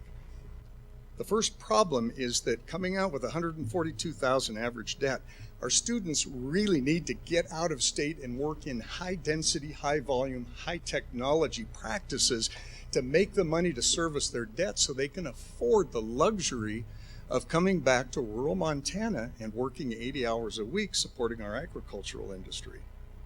And that's just a pure fact of life. The other is, while they're doing that, whether they're in the workforce or they're back in an advanced postgraduate training program in internal medicine or surgery or pathology like myself, they're coming back to the state with an expertise that we simply can't give them within the state. With our powerful, wonderful agricultural industry, but it's so dispersed. There's a lot of opportunity for advancement we just don't have in the state. We require that outside postgraduate experience, training, and education, and then coming back to the state. And again, we just don't have a problem with return. I think that's a fix that isn't really needed. Well, anyway, this cooperative program, this 1+3, is exciting. It's a great opportunity for Montana students and for the Montana veterinary medical profession, and it's a great opportunity and exciting for the livestock industry. And we certainly appreciate you considering this proposal. Thanks. Thank you, Dr. Maddox. We appreciate your comments, and we will take this up first thing tomorrow morning at 8:15, and we hope you come to join us for that. Okay, we hope you're able to. Thank you.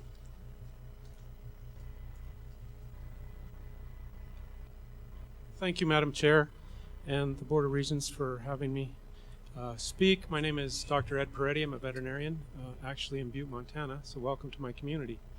I've practiced veterinary medicine here for 26 years now, and midway through my career, I had an experience that the 3+1 program really struck home with me, and that was I built a very nice clinic, state-of-the-art, and built it with a need for Montana students to come back and do externships and preceptorships. I felt that was a great way, one, selfishly to help me maintain my edge on the profession, but also as a recruiting tool, because I recognized early on in the first 15 years of practice in Montana, it's very hard to recruit veterinarians to Montana. There's about a 35% discrepancy in salary between us and Washington State, and so getting, like Dr. Maddox said, trying to get a new graduate to come here for a 30% decrease in salary is almost impossible.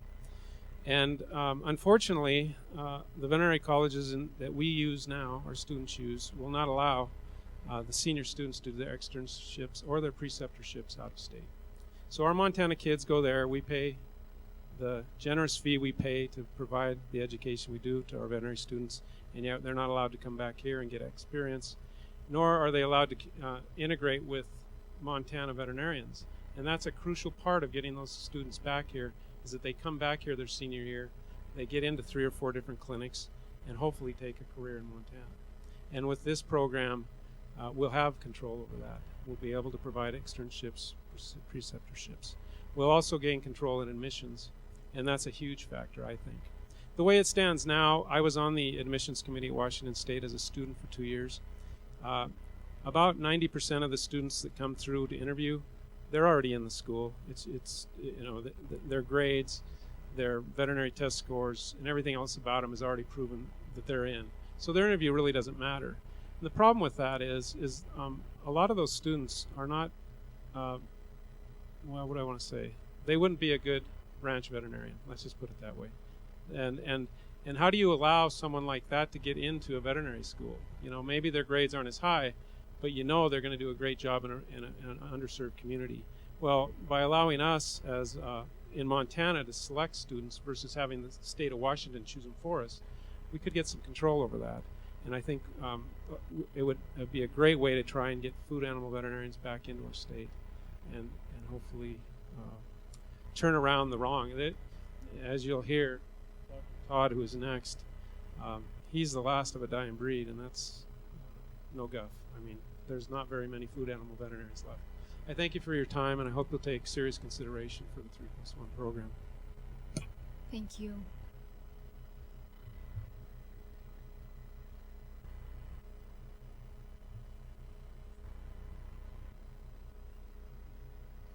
Madam Chair and Board of Regents, I thank you for the opportunity to speak before you.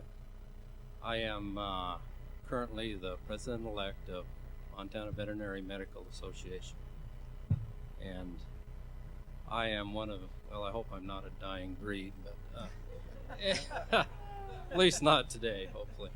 At any rate, we feel, our association, that we're fully behind this 1+3 program with Washington State. The reason being, we feel like there's more access for our students to get into veterinary school. Another reason is Montana has more input on who gets into veterinary school. With that being understood, more Montanans on the admissions committee gives us an opportunity to select people that will come back and serve this state. Now, we seem to have this hang up about payback.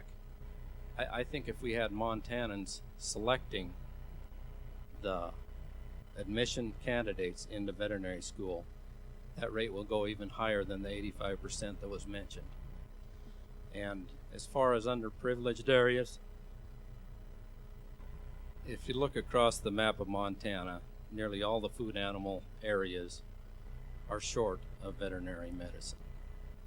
And speaking on a personal note, I am the one veterinarian in Garfield County. Garfield County is a large county, and it takes a lot of footwork to get around it. I mean, it's hard to recruit people fresh out of veterinary school there. Mark mentioned it. Those aren't the highest paying jobs, but they're very crucial. Veterinarians are going to be the first line of defense if we were to ever receive a bioterrorism attack, anything like that. And we're also a very vital part of the local economy. I mean, ag is it in Montana. That being said, I just want to say that I appreciate your time, and I just feel that our group, the MVMA, is strongly in support of this 1+3 program with Washington State University. Thank you. Thank you, Doctor. And thank each of you for giving us as a board a perspective of where you stand as veterinary medicine professionals. And Doctor, I want to thank you, and if you would take back a big thank you to all of the residents of Garfield County for sharing you with us today. We appreciate it. Is there further public comment? Madam Chair, members of the board, my name is Zach Brown, for the record, and I've been a veterinarian for 42. Just kidding.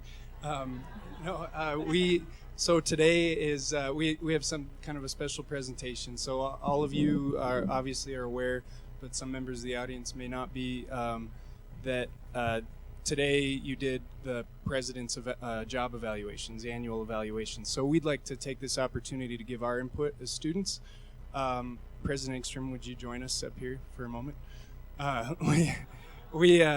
So we do something at ASUM. We have an award called the Barbara Holman Outstanding Administrator of the Year Award, and it's chosen every year. So this particular award is for the past year, 2011, 2012, which, as all of you know, was a particularly challenging year in many ways at the University of Montana. And so we took this opportunity as students, student representatives, and this was again vetted through our Senate. And yes, President Engstrom was probably surprised by this, but we didn't notify him that this was happening beforehand. But this was voted on by our Senate, our student representatives, and it's a notion of solidarity from the student body, and I think I'm confident to say the university as a whole, that we are really behind his leadership and are very grateful to have him in the position of president of the University of Montana. So. Yeah, I'd just add that from a student perspective, President Engstrom's been nothing but accommodating and thoughtful towards our experience and towards the service that he and his university has provided us. As a couple small anecdotes, I guess, last spring, Zach and I had been in office about 2 weeks before our first Board of Regents meeting, and we were informed by President Engstrom's secretary, actually, that the 2 student fees that were put forward to you guys that ended up being somewhat contentious were not to be considered in the president's report. And Zach and I wrote him a letter, went to his office. He had an open door policy with us. We made our case, and he said, "Okay, I'm going to give you guys a chance," and was very, very thoughtful, very willing to listen to our perspective, and very willing to give us a chance to come before you guys. Also, another piece that's really impressed Zach and myself is President Engstrom's taken the time and given the directive to his cabinet to take one morning every month and meet with the ASUM executives and ASUM leadership with the entire cabinet of the University of Montana, and that's something that's just started and something that we're incredibly thankful for, and something that gives us a great opportunity to have a seat at the table. We're very thankful for that inclusion. I'd close by saying that good leadership is about creating a vision, sharing that vision, and following through on that vision, and having someone there with you, stakeholders, at every step of the process. And Zach and I, the rest of the members of the ASUM Senate who voted on this award, are just proud to say and very thankful to say that we feel very much included and bought into the vision that President Engstrom provides for the University of Montana. So thank you.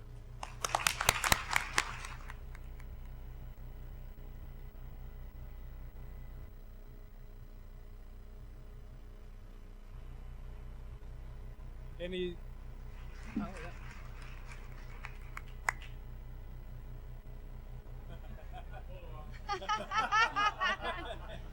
And he's not allowed to keep the plaque because we're hanging it in our office, but.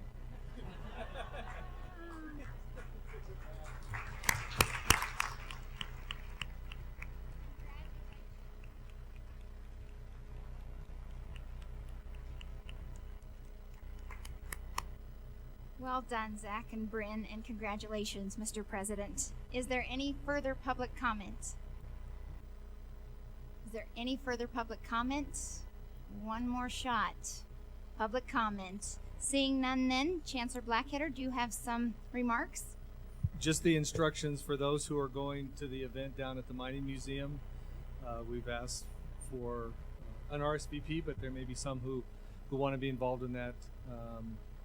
Basically those who are from other universities that can attend here. So come down to the Mining Museum. Thank you. Okay, thank you, Chancellor Blackheader. With that then, we stand recessed until tomorrow morning.